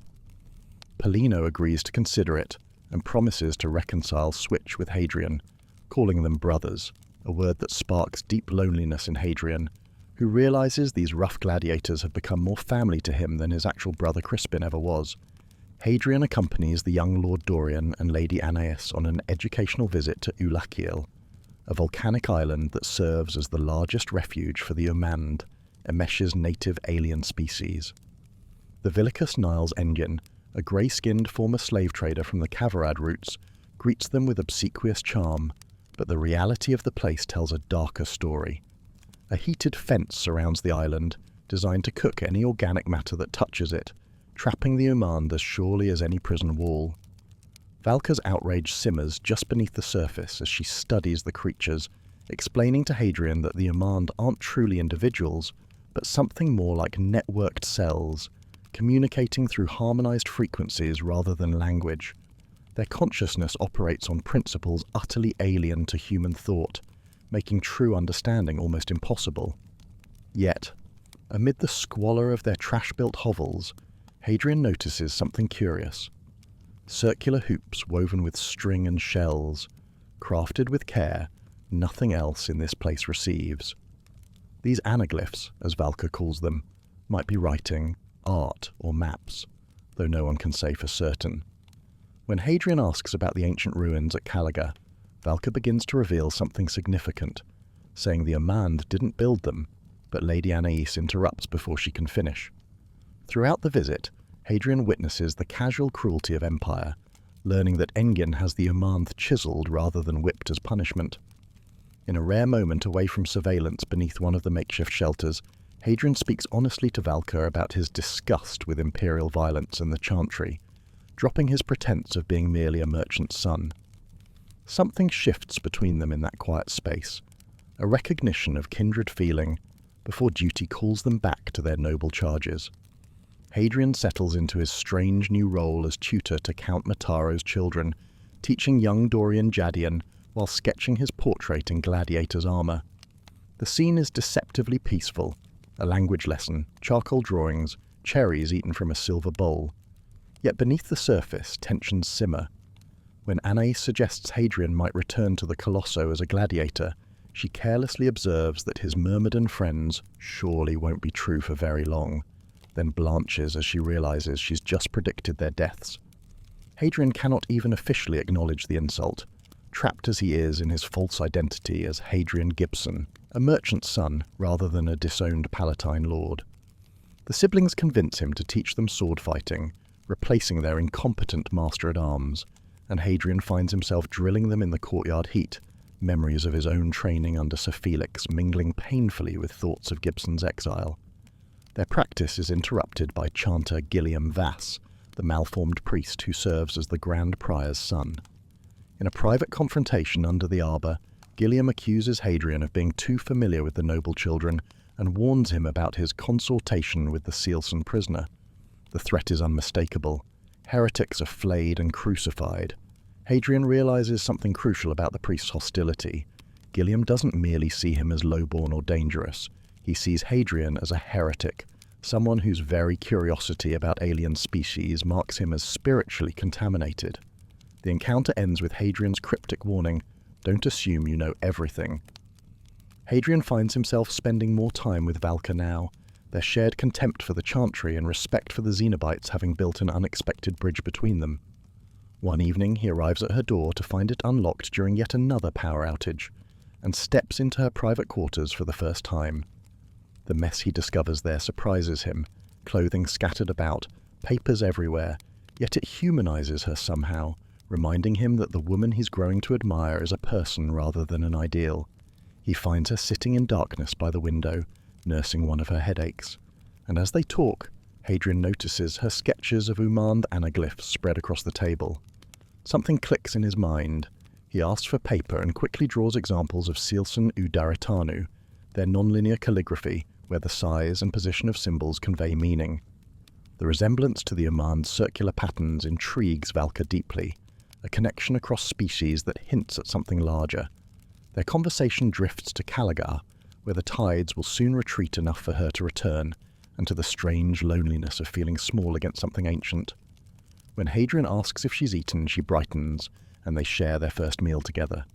It marks a turning point in their relationship, from wary acquaintances to something warmer, something that will matter greatly in the chapters ahead. At a grand state banquet in Count Mataro's palace, Hadrian finds himself seated among the great and powerful of Emesh, including a legion lieutenant named Basander Lin. A man, the narrator tells us, will become his last friend and his enemy, a hero and eventually a traitor, though none of that has happened yet. When conversation turns to Hadrian's ability to speak the Cielcin language, he tries to frame it as practical. Someone will need to communicate with the aliens when the war ends, if only to accept their surrender. But Grand Prior Ligeia Vass, Gilliam's mother, rises like a shadow behind his chair and pronounces that the Cielcin must be purged entirely, not surrendered. She quotes scripture, and when Hadrian corrects her source, she calls him demon-tongued, planting a name that will follow him through history. Cornered but refusing to show fear, Hadrian retreats into wit rather than confrontation. He tells a story about a mongoose defeating a snake at a trader's fair, a tale that seems simple until its point becomes clear. The Eudoran trainer had made his mongoose immune to venom, rigging the fight. Hadrian's observation is pointed. You never truly know which creatures are snakes and which are mongoose until someone bites. It's a veiled insult, suggesting the chantry rigs its own contests, and Count Mataro laughs in appreciation while the prior offers Hadrian a chilling compliment that he would make a good priest. After another evening with Valka, Hadrian walks through the castle grounds feeling something he hasn't felt in years, a sense of belonging. The servants smile at him now. The strange architecture has grown familiar, and his celebrity from verbally sparring with Grand Prior Ligeia has earned him a certain grudging respect among the courtiers. His plans with Paulino continue to develop slowly. Switch's contract is nearly complete, though Paulino has 9 more months before he can leave the Colosso. Hadrian even allows himself to hope that Valka might join him when he finally escapes Emesh, though he knows she has her own path to follow. But just steps from his quarters, a voice shatters this fragile peace. Chanter Gilliam Vass seizes him, slamming him against a lamppost, his mismatched eyes burning with fury. The priest strikes Hadrian repeatedly with a heavy ring, demanding to know why he's really here, what conspiracy he's plotting with that Demarchist witch. Gilliam has constructed a paranoid theory. He believes Hadrian and Valka are working together as spies and saboteurs against the Chantry. Hadrian cannot defend himself, cannot reveal his true identity. Trapped in his persona as the low-born Hadrian Gibson, he must endure the blows in silence. The priest's parting threat is chilling. Insult his mother again, and Hadrian will be thrown naked into the fighting pits. Hadrian arrives at Valka's quarters carrying a bottle of fine Candarine wine, only to discover a handsome, naked pleasure servant answering her door.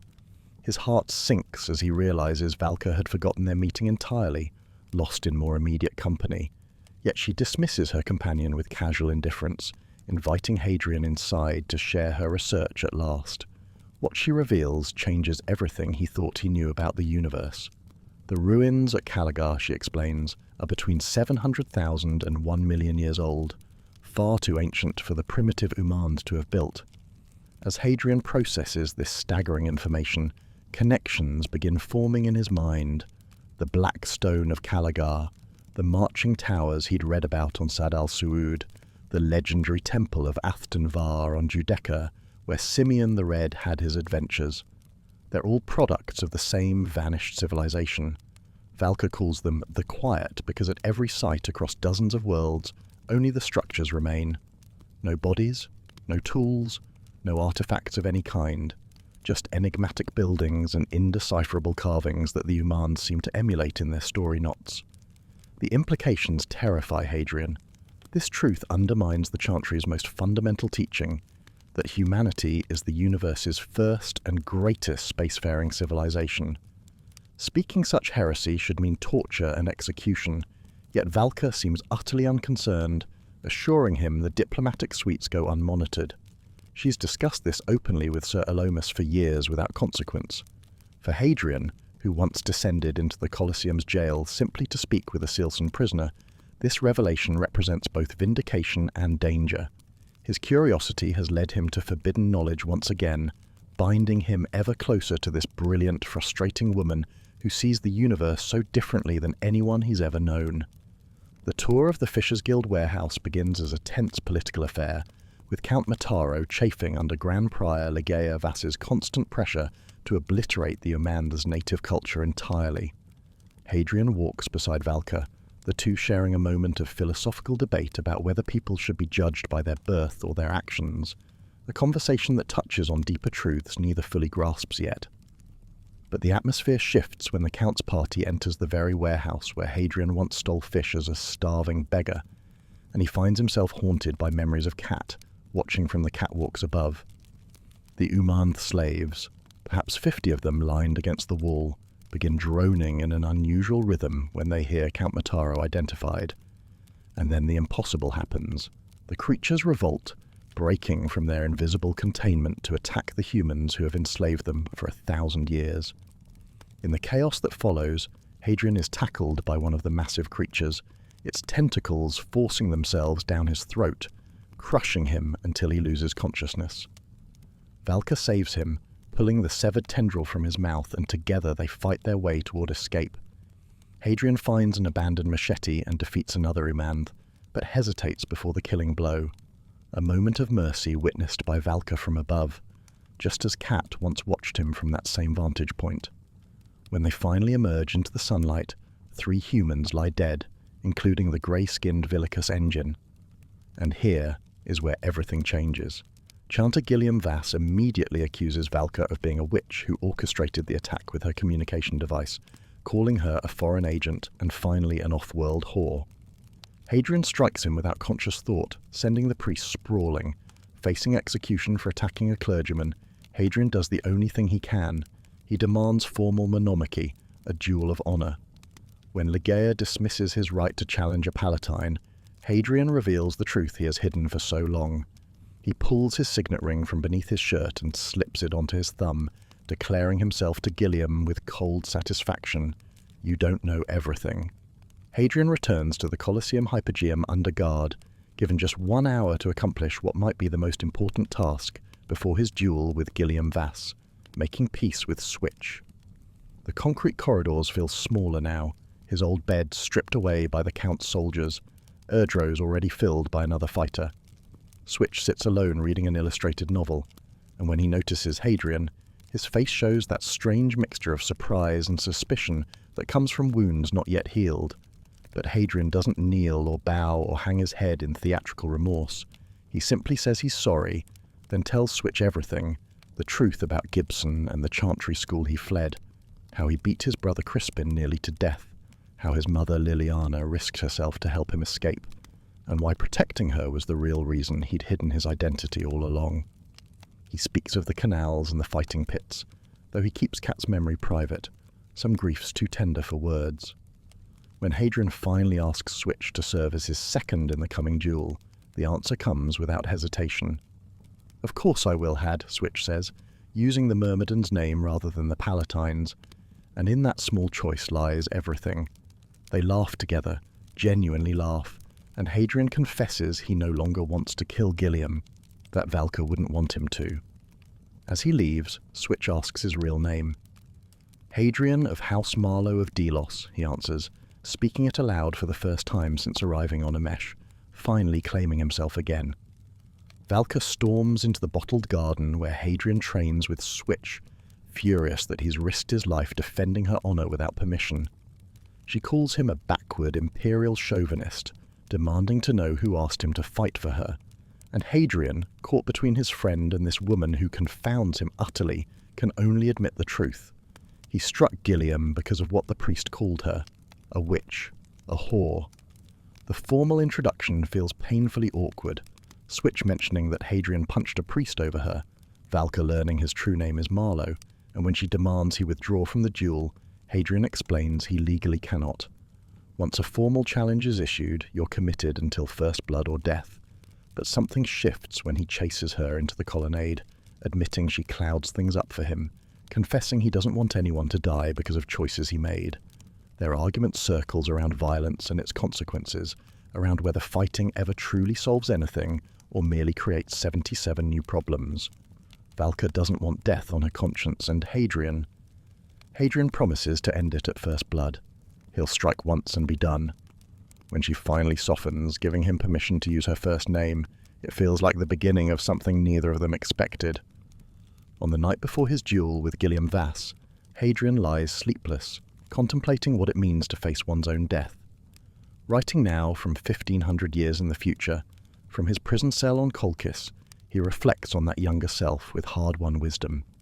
He was only 23 then, yet felt ancient.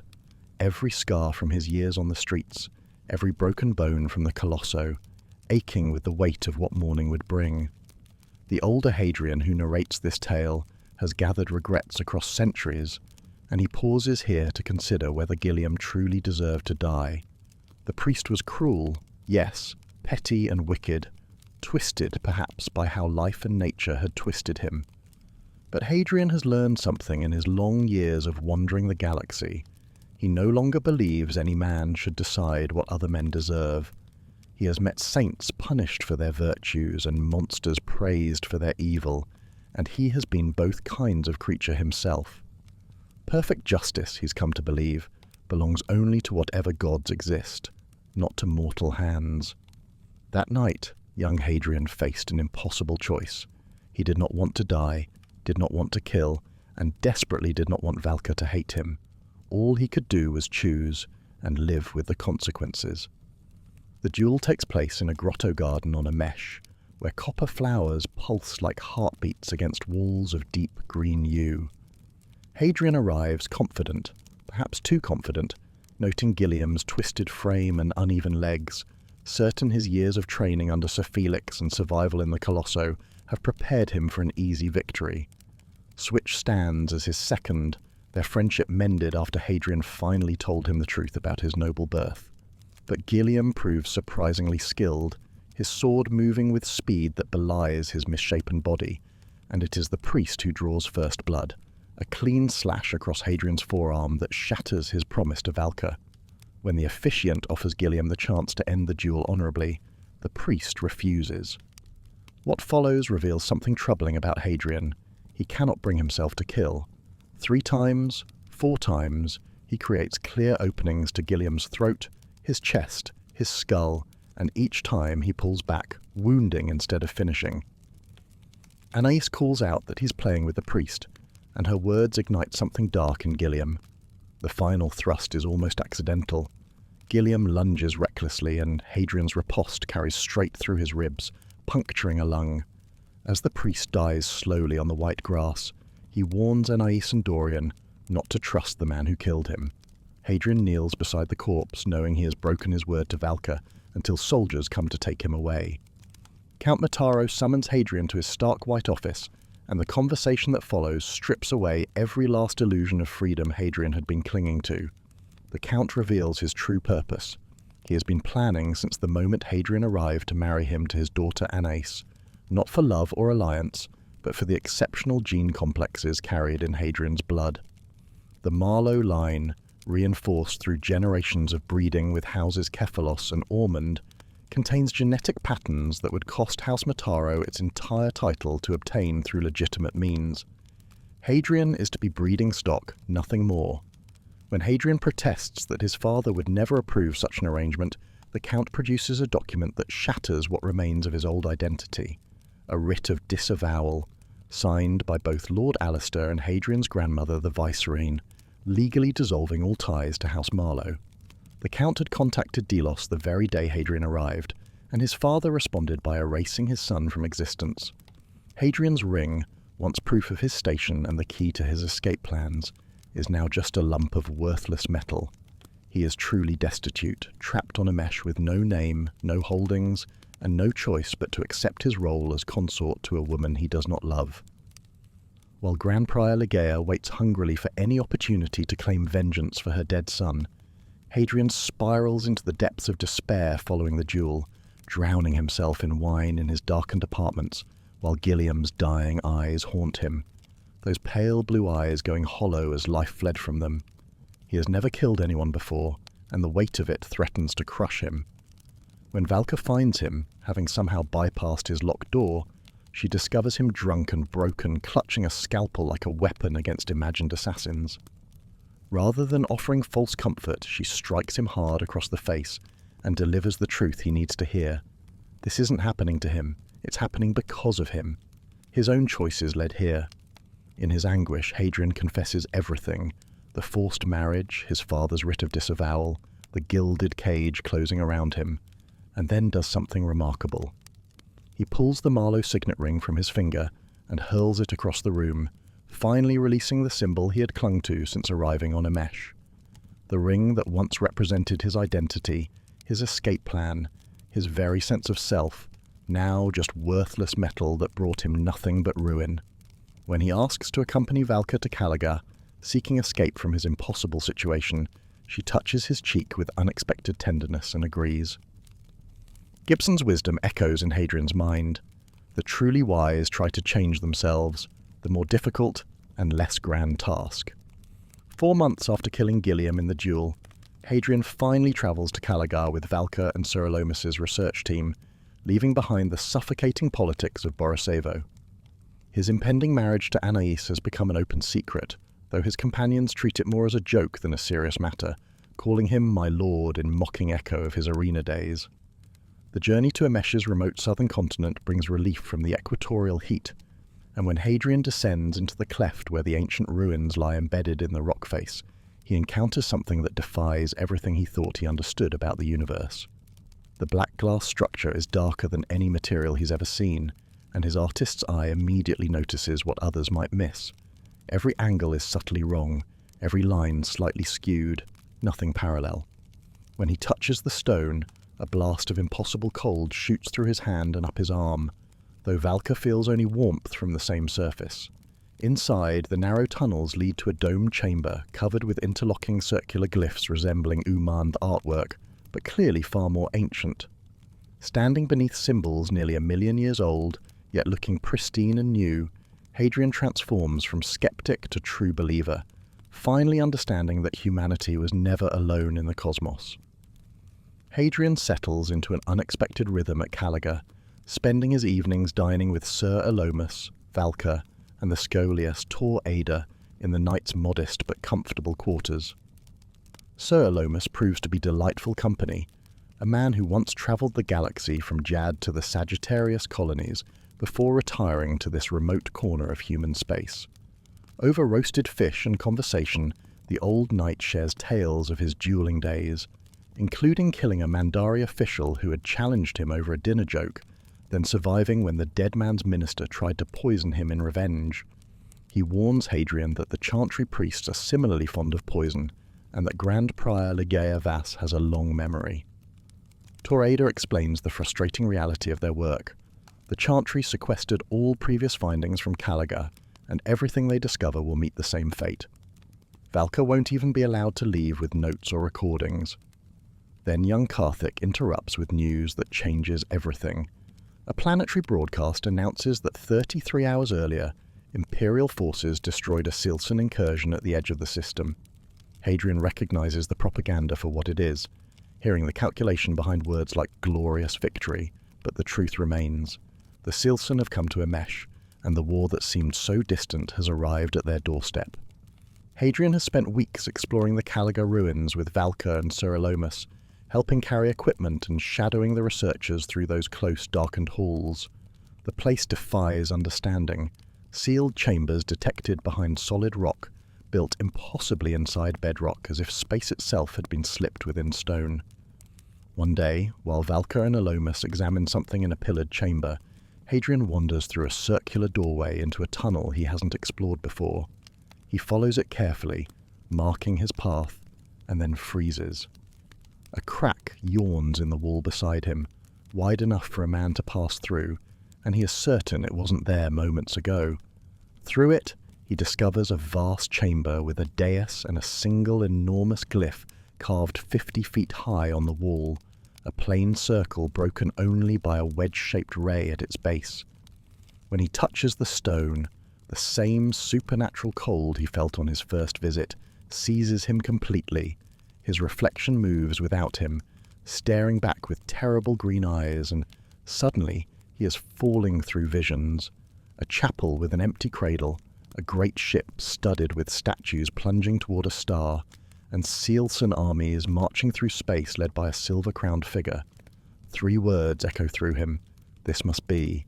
He wakes on the floor, shaking. When he finally finds Valka on the surface, 6 hours have passed, though he experienced only 20 minutes. He tries desperately to show her the hidden chamber, but when they return to the tunnel, there is no crack in the wall. The passage has vanished completely, and Valka, furious and frightened, refuses to believe his story, calling him a liar and a barbarian before walking away. A Jadian diplomatic delegation arrives at Calaga, bringing with them Lady Kalima, satrap of Ubar, and her remarkable bodyguard Sir Olorin Milta. A Meskolos swordmaster, one of the legendary warriors of Jad trained for nearly a century in the art of combat. Hadrian watches with fascination as Sir Alomus leads the visitors through the ancient ruins, noting how even these worldly travellers seem genuinely impressed by what they find in the sepulchre's darkness. But there's troubling news woven through the pleasantries. When Hadrian asks about the ruins' resemblance to Cielcin vessels, the satrap confirms they captured an alien ship at Obertala, one of the very planets along Dimitri's route all those years ago. The Jadians are heading to the warfront beyond the Veil, and Sir Olorin speaks of Emesh's recent good fortune in repelling the Cielcin attack at the system's edge. Throughout the visit, Anis Mataro clings to Hadrian's arm, speaking openly of their impending marriage with a confidence that makes him feel ill. She reminds him of how he once made Kira feel, powerless against someone who held authority over their future. After the Jadians depart, Hadrian lingers alone in the sepulchre, still troubled by Valka's rejection of his vision weeks earlier.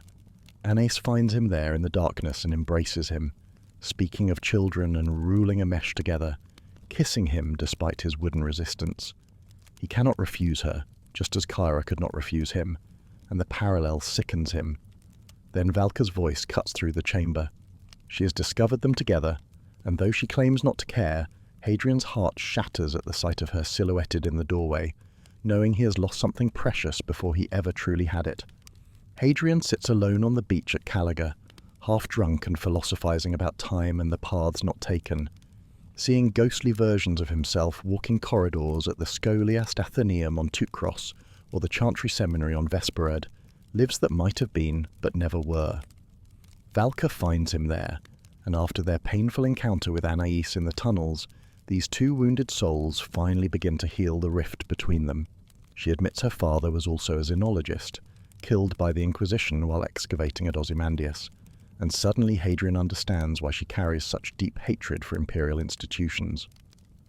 When he confesses he doesn't want to marry Anais, that he feels trapped on this planet where the Chantry will eventually try to kill him for what he did to Gilliam, Valka listens without judgment. They share the wine and their abandoned dreams. Both had wanted to be pilots, to buy ships and travel the stars, before fate intervened. Valka tells him he's not who she thought he was, and Hadrian knows she means she no longer sees him as another brutal Palatine thug like his brother Crispin. Then the sky tears itself apart. A massive fireball streaks across the heavens, a ship falling in flames toward the western Stonelands, and Hadrian recognizes the blue bursts of attitude jets amid the chaos. The Cielcin have come to Emesh, steering their dying vessel deliberately toward the one inhabited continent. In that moment of crisis, something awakens in Hadrian. He begins shouting orders to the stunned technicians, organizing evacuations, becoming a leader for the first time since the Colosso arena. Military shuttles descend upon Calaga like ancient longships riding the surf, their repulsors kicking up spray as soldiers in rust-coloured armour pour onto the beach. Centurion Vriel, a severe woman with burn scars above one bright eye, has orders to evacuate everyone to Spring Deep immediately, orders from Knight Tribune Rain Smythe, who has seized emergency command of all forces on Emesh following the Cielcin attack. But Hadrian refuses to board the evacuation shuttle. Standing on that stony shore with fire still falling from the sky and smoke rising from the distant crash site, he feels something awakening within him, a sense of purpose he hasn't known since his arena days. He demands to accompany the Legion forces heading toward the downed Cielcin vessel, arguing what no one else can claim, that he speaks their language, that he might convince them to surrender, something no human has achieved in 300 years of war. When the centurion hesitates, Hadrian invokes his engagement to Anais Mataro as leverage, threatening her with the consequences of stunning her count's future son-in-law. The narrator marks this as the defining moment of his entire existence, the instant when Hadrian Marlowe found his true calling amid chaos and flame. His signet ring is lost, his titles stripped away, yet here on this beach at the edge of the world, he finally becomes the man he was meant to be. Hadrian descends into the Calaga tunnels with Jadian Mamluks and Imperial Legionnaires, having convinced the reluctant officers to let him accompany the search for the Cielcin who ejected from their crashed ship. Lieutenant Basander Lin remains sceptical, but Sir Olorin Milter allows Hadrian to stay, perhaps curious about his bold claim that wars are won with words rather than soldiers alone. The tunnels are pitch black, and when Hadrian stumbles repeatedly, someone guides him forward until they reach a vast chamber, and then chaos erupts. A Cielcin ambushes them from the darkness, killing a Mamluk with terrifying speed, and more pale forms rush through the gloom. Hadrian, unarmed and vulnerable, screams for light, remembering that the Cielcin cannot tolerate brightness. When the Jadian suit lights blaze to life, all four Cielcins stagger and howl, blinded by the sudden illumination. But the victory is hollow, for one lieutenant lies dying, something horrible emerging from his torn throat, a churning white worm-like creature that Sir Olorin bisects with his flowing high matter blade. With 3 Cielcin dead or subdued, Hadrian approaches the surviving captive and does something no human has done in 3 centuries of war. He speaks to it in its own language. The creature's shock at hearing Cielcin words from a human mouth is palpable. Hadrian presses it for answers, and when words fail, he takes a phase disruptor and fires it point blank into the alien's face, not to kill, but to coerce. The Cielcin reveals there are 11 of its kind in the tunnels, and that Calaga is a holy place to them, sacred ground they came to prey upon. Hadrian feels Valka's imagined contempt for what he's becoming, this torturer extracting truth through pain. Deep in the tunnels of Calaga, Hadrian does something no human has done in 3 centuries of war. He walks toward the Cielcin, unarmed, and speaks to them as equals. The alien captain, Uvenari Iataman, emerges from the shadows wounded and weary, having crashed its ship in a desperate pilgrimage to this sacred place. What follows is a delicate negotiation between 2 beings who share more than either would admit. Both soldiers fighting a war neither chose, both inheritors of hatred passed down through generations. Hadrian notices the subtle shift in the captain's language, the way it begins using the receptive gender to describe itself and its soldiers, a linguistic admission that they have lost the upper hand. When Hadrian presses for surrender, Uvenari speaks what sounds like scripture. In the time of dying, we will die. But Hadrian refuses to accept this fatalism, and in perhaps the most reckless moment of his life, he walks past the captain to stand between it and the other Cielcin, placing himself completely at their mercy. The gesture seems to matter. When Uvenari collapses from internal injuries, Hadrian catches the alien before it falls, calling desperately for medicine, shocking everyone present by trying to help an enemy. Before surrendering, the wounded captain whispers something cryptic. They are not here, suggesting the Cielcin came to Calaga searching for something or someone they did not find. Then Uvenari crosses its fists over its chest and speaks the words that will change everything. We surrender, human. In a sunlit council chamber high above Borisevo, Hadrian watches as his promise to the Cielcin unravels before him. The War Council has gathered to decide the fate of the prisoners. Knight Tribune Smythe, representing Imperial military authority, Grand Prior Ligeia Vass hungry for vengeance, Count Mataro silent on his raised throne, and the Jadian delegation offering what support they can. Hadrian argues desperately that the Cielcin ship carried no weapons, that Captain Uvenari and the others came not as invaders, but as pilgrims seeking something at Calagar, something they did not find. He cannot share his deeper suspicion that the Cielcin were searching for the quiet themselves, not without exposing Valka's research to the Chantry's scrutiny. Sir Olerin speaks in his defence, and the Jadian satrap argues for treating the prisoners as diplomatic assets rather than subjects for torture. But the tide turns against mercy when Knight Tribune Smythe sides with the prior, agreeing that Captain Uvenari must be given to the Chantry for interrogation.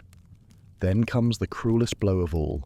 They need a translator, and Hadrian is the only one who speaks the Cielcin tongue. He gave his word as a Palatine that the prisoners would not be harmed, a promise that under imperial law carries the weight of sacred oath. Now he will be forced to participate in breaking it, to stand beside the Cathars and give voice to their questions while they extract answers through suffering. Ligeia Vass smiles at this moral victory, her pale face glowing with satisfaction as she delivers the final command. You wanted to talk to the demons, boy. Talk to them. In the gleaming steel chamber beneath the Chantry Bastille, Hadrian finds himself trapped in a nightmare of his own making. Captain Uvenari hangs spread-eagled on a cross, naked and defiant, while Inquisitor Agari follows her flowchart of torment with mechanical efficiency. The Cielcin recognizes Hadrian immediately and cries out in betrayal. This is the man who promised sanctuary now standing beside the torturers. But Hadrian realizes something crucial. No one is checking his translations. He can say whatever he wants, apologize when ordered to threaten, ask his own questions when commanded to repeat theirs. 7 claws are torn from Uvenari's fingers before it breaks its silence, and what it reveals changes everything. The Cielcin came to Emesh to pray. The ruins at Calagar are sacred to them, built by beings they worship as gods, and identical ruins exist on their own homeworld, Ser Vatayu. Hadrian withholds this from the Inquisitor, knowing that to reveal the connection would doom Valka's research, and likely the Umand as well. When a Cathar leans too close, Uvenari bites off 2 of his fingers and swallows them whole, a defiant act that leaves Hadrian simultaneously horrified and admiring. The Inquisitor shocks the creature again and again without asking questions, then tells Hadrian coldly that he would make a good priest. The weeks that follow prove to be a particular kind of torture for Hadrian, not the physical torment inflicted upon the Cielcin prisoners, but the psychological weight of bearing witness to it all. Isolated in his palace chambers, watched by guards who serve as much as jailers as protectors, he attends dozens of interrogations as the only human who can translate the alien tongue. From all these sessions, the authorities conclude surprisingly little beyond what Hadrian already suspected. The Cielcin truly weren't invading Emesh. Their ship carried no offensive weapons, and orbital forensics confirms this was something far stranger than an attack. Then Valka returns from Calagar, finding Hadrian in a darkened room looking gaunt and hollow, his once neat hair tangled past his chin, surrounded by empty wine glasses and scattered drawings. She notices his open journal displays a disturbingly detailed sketch of a flayed Cielcin hand, each broken finger rendered with painful precision. What happens next reveals just how different Valka's world truly is from the Empire's rigid laws. The lights flicker and die, another brownout, except this one is no accident. Valka taps her temple and explains that in Tavros, children receive neural laces, machine implants that let her interface directly with electronics. She has committed one of the 12 abominations, a sin for which the Chantry would execute anyone without trial, yet she uses this forbidden technology to give them privacy, shutting down the 10,000 watching eyes so Hadrian can finally speak freely. He tells her everything about the Cielcin coming to pray at Calagar, about how these creatures worship the quiet as gods who built identical ruins on their own homeworld. Their conversation is interrupted by an unexpected visitor, Sir Olerin Milter, the Jadian Meskolos, bearing orange brandy and surprising news. The council wants Hadrian to speak with Captain Uvenari alone, the very opportunity he has wanted all along. Hadrian enters the torture cell alone, carrying a hypodermic of painkillers, a small mercy amid the horror that has unfolded over these weeks. Captain Uvenari hangs broken on its adjustable cross, one arm flayed from wrist to elbow, its crowned horns snapped to a jagged nub, the stench of rotting flesh filling the air. As the painkiller takes effect, the Cielcin captain challenges Hadrian with a penetrating question. If he serves others, is he not also a slave? Hadrian presses for information about the Cielcin fleet, but Uvenari reveals something unexpected. Tanaran, the younger Cielcin in civilian clothes, is Baetan, carrying a piece of the Aeta's authority, meaning it could become a prince someday.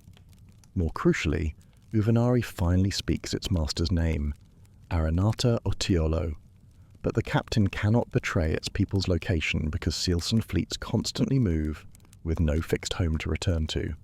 What Uvenari asks for instead cuts deeper than any information it could give. It begs Hadrian for endactu, the formal mercy of death, explaining that when one causes another's dishonour, they must do everything to end it. Hadrian, who promised safety during the surrender, has become the instrument of Uvenari's torment. The chapter ends with the captain's haunting question hanging in the air: will Hadrian kill it? High above the city of Borisovo, Hadrian sits alone on a garden terrace, his thoughts consumed by Uvenari's desperate plea for mercy. The Cielcin captain hangs broken in the Bastille below, tortured despite all the promises Hadrian made during that historic surrender. And now Hadrian faces an impossible choice. He cannot save Uvenari, but perhaps he can end its suffering. He sends a message to Valka, who arrives in the darkness and agrees to help him, using her forbidden neural lace to disable the surveillance systems. What follows is a dangerous gambit as Hadrian descends to the Bastille to speak with the other captured Cielcin, waiting for Valka's signal when the lights dim to red.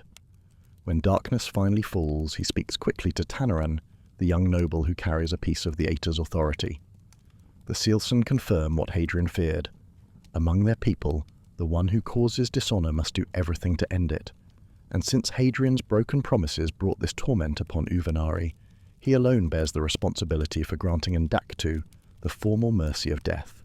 Svatorom, one of the fiercer captives, seizes Hadrian through the bars in a moment of rage, but Tanaran calms its companion and reveals something crucial. The Cielcin came to Emesh to pray to beings they call the Watchers, ancient gods who made their species. To protect Tanaran from sharing Uvenari's fate, Hadrian offers the Inquisitor a distraction, revealing the young Cielcin's noble status while concealing the true purpose of his visit. Now he must find the courage to fulfill his terrible promise. Hadrian's plan to grant Uvenari mercy unravels catastrophically in the Bastille's cold interrogation cell. He enters for what he believes will be the final session, carrying a knife and waiting for Valka's signal, but Inquisitor Agari presses forward with her questions about the Cielcin fleet's location, and when Uvenari refuses to answer, the Cathars resort to their most brutal method yet, a heated mace that sprays molten lead across the creature's already tortured flesh.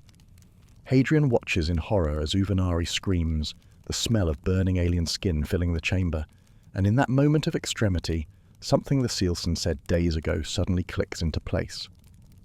"You humans are all the same," Uvenari had muttered, and Hadrian realizes with shock that this wasn't merely an insult, but a revelation that the Cielcin have encountered humans before, somewhere in the dark between stars. Before he can pursue this thread, Valka's promised blackout finally arrives, alarms blaring red throughout the facility as she hacks the Bastille's systems. Agari rushes out to handle the chaos among the other prisoners, leaving Hadrian alone with a single Cathar guard and the wounded Cielcin. But what Hadrian failed to anticipate was that the Cathars had removed Uvenari's leather restraints during the torture, leaving only the electromagnetic clamps to hold it, and when the power dies, those clamps release.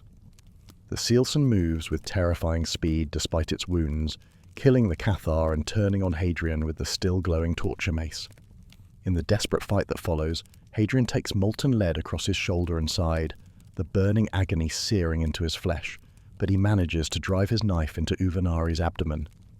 Pinning the dying creature against the wall, Hadrian demands answers, and Uvenari, broken at last, reveals the impossible. The Cielcin have met humans on a world called Vorgossus, the legendary frozen homeworld of the extrasolarian pirates that Hadrian believed was only myth. As soldiers pound on the door and the lights flicker back on, Uvenari dies on Hadrian's blade, taking with it the burden of suffering he had wanted to end mercifully, but instead concluded in violence. In the aftermath of Uvenari's death, Hadrian stands before Count Mataro's council, his arms still wrapped in medical correctives from the molten lead burns he received in that desperate fight. The council debates what to do with this revelation about Vorgossos, the legendary extrasolarian world where humans and Cielcin have apparently made contact. Count Mataro dismisses it as myth, but Hadrian presses his case, arguing that the dying Cielcin captain would never pin its last hope on a mere fairy tale. Knight Tribune Rain Smythe proves to be an unexpected ally, openly declaring she would rather talk with enemies than kill them, and when Sir Olerin of Jad adds his quiet but commanding voice to support Hadrian's proposal, even Grand Prior Ligeia's objections begin to falter. Hadrian seizes his moment, proposing a covert mission disguised as Federati mercenaries to seek out Vorgossos and contact the Cielcin leadership through extrasolarian intermediaries. Count Mataro protests desperately that Hadrian is needed for the marriage to Anis, but Smythe invokes Article 119 of the Great Charters, formally conscripting Hadrian into legion service and claiming the Cielcin prisoners for the mission. Afterward, Smythe corners Hadrian privately and reveals she knows he caused the power outage that killed Uvenari, but rather than condemning him, she acknowledges he did something rare, if foolish. She places Lieutenant Basander Lin in command, not Hadrian, but grants him permission to recruit Valka and others for the journey ahead. And so, Hadrian's time on Emesh draws to a close, not with storm and chaos as his departure from Delos had been, but under a clear red sun on a morning already thick with heat. At the airfield, Valka meets him first, and though every instinct urges him to take her hand, he holds back, remembering his mistake with Kira, remembering Anais's unwanted kiss. But Valka's quiet words reveal something precious. She's chosen to come with him, partly because helping him escape left her no choice, but partly because she believes the Cielcin hold answers worth finding. Then comes an unexpected farewell from Olerin Milter, the Jadian swordmaster, who presents Hadrian with a gift beyond price, a high matter blade of such exquisite craftsmanship that emperors might wield it without shame. When Hadrian protests he cannot accept it, Olerin speaks of quality, of how he will tell his prince about the young lord he met in this strange empire. The swordmaster reveals he helped engineer this mission because the war has had enough of swordsmen pretending to be priests and politicians, so they are sending a poet instead. Aboard the shuttle, Hadrian finds himself surrounded by friends, Gen, Polino, Siran and Switch, all freed from their arena contracts. Only Captain Basander Lin remains coldly formal, a problem for another time. As they rise through Emesh's atmosphere toward the obdurate, Hadrian reflects on all he leaves behind. Cat in the canal waters, Gilliam and Uvenari dead by his hand, and the part of himself that will forever remain in those streets and fighting pits below. And so, we leave young Hadrian at the water's edge, having made a choice that will echo through the centuries to come. A letter of introduction. Such a small thing, really. A few words on paper, and yet it represents everything. His refusal to be shaped by forces that care nothing for who he truly is. His determination to find his own path, even knowing the terrible cost it may exact. We've travelled quite a journey together tonight, through the cold stone corridors of Devil's Rest, across the vast gulf between Palatine and Plebeian, into the hidden places where a young man's dreams take root despite every effort to crush them. We've met a father who rules through fear, a brother whose rivalry masks something more complicated, and a teacher whose quiet loyalty may prove the most consequential relationship of all. This is merely the beginning of Hadrian's tale, the first steps on a road that will lead him from pampered heir to the man who will one day be called the Sun Eater. But those chapters can wait for another evening, another quiet hour when sleep beckons and stories help smooth the way. For now, let the waves continue their gentle rhythm against the shore, let the gulls wheel overhead in that amber light, and let yourself drift, knowing that even in the grandest tales of empire and sacrifice, there are moments of profound stillness, moments rather like this one. If you've enjoyed this journey, and you'd like to return for the next chapter of Hadrian's story, you might consider pressing that subscribe button. It helps these tales find their way to other listeners who enjoy a peaceful evening's escape. But that's a thought for tomorrow. For now, let your eyes grow heavy, Let the story settle into pleasant memory, and know that wherever Hadrian's path leads him next, you've been with him at the very start. Sweet dreams, and the gentlest of nights.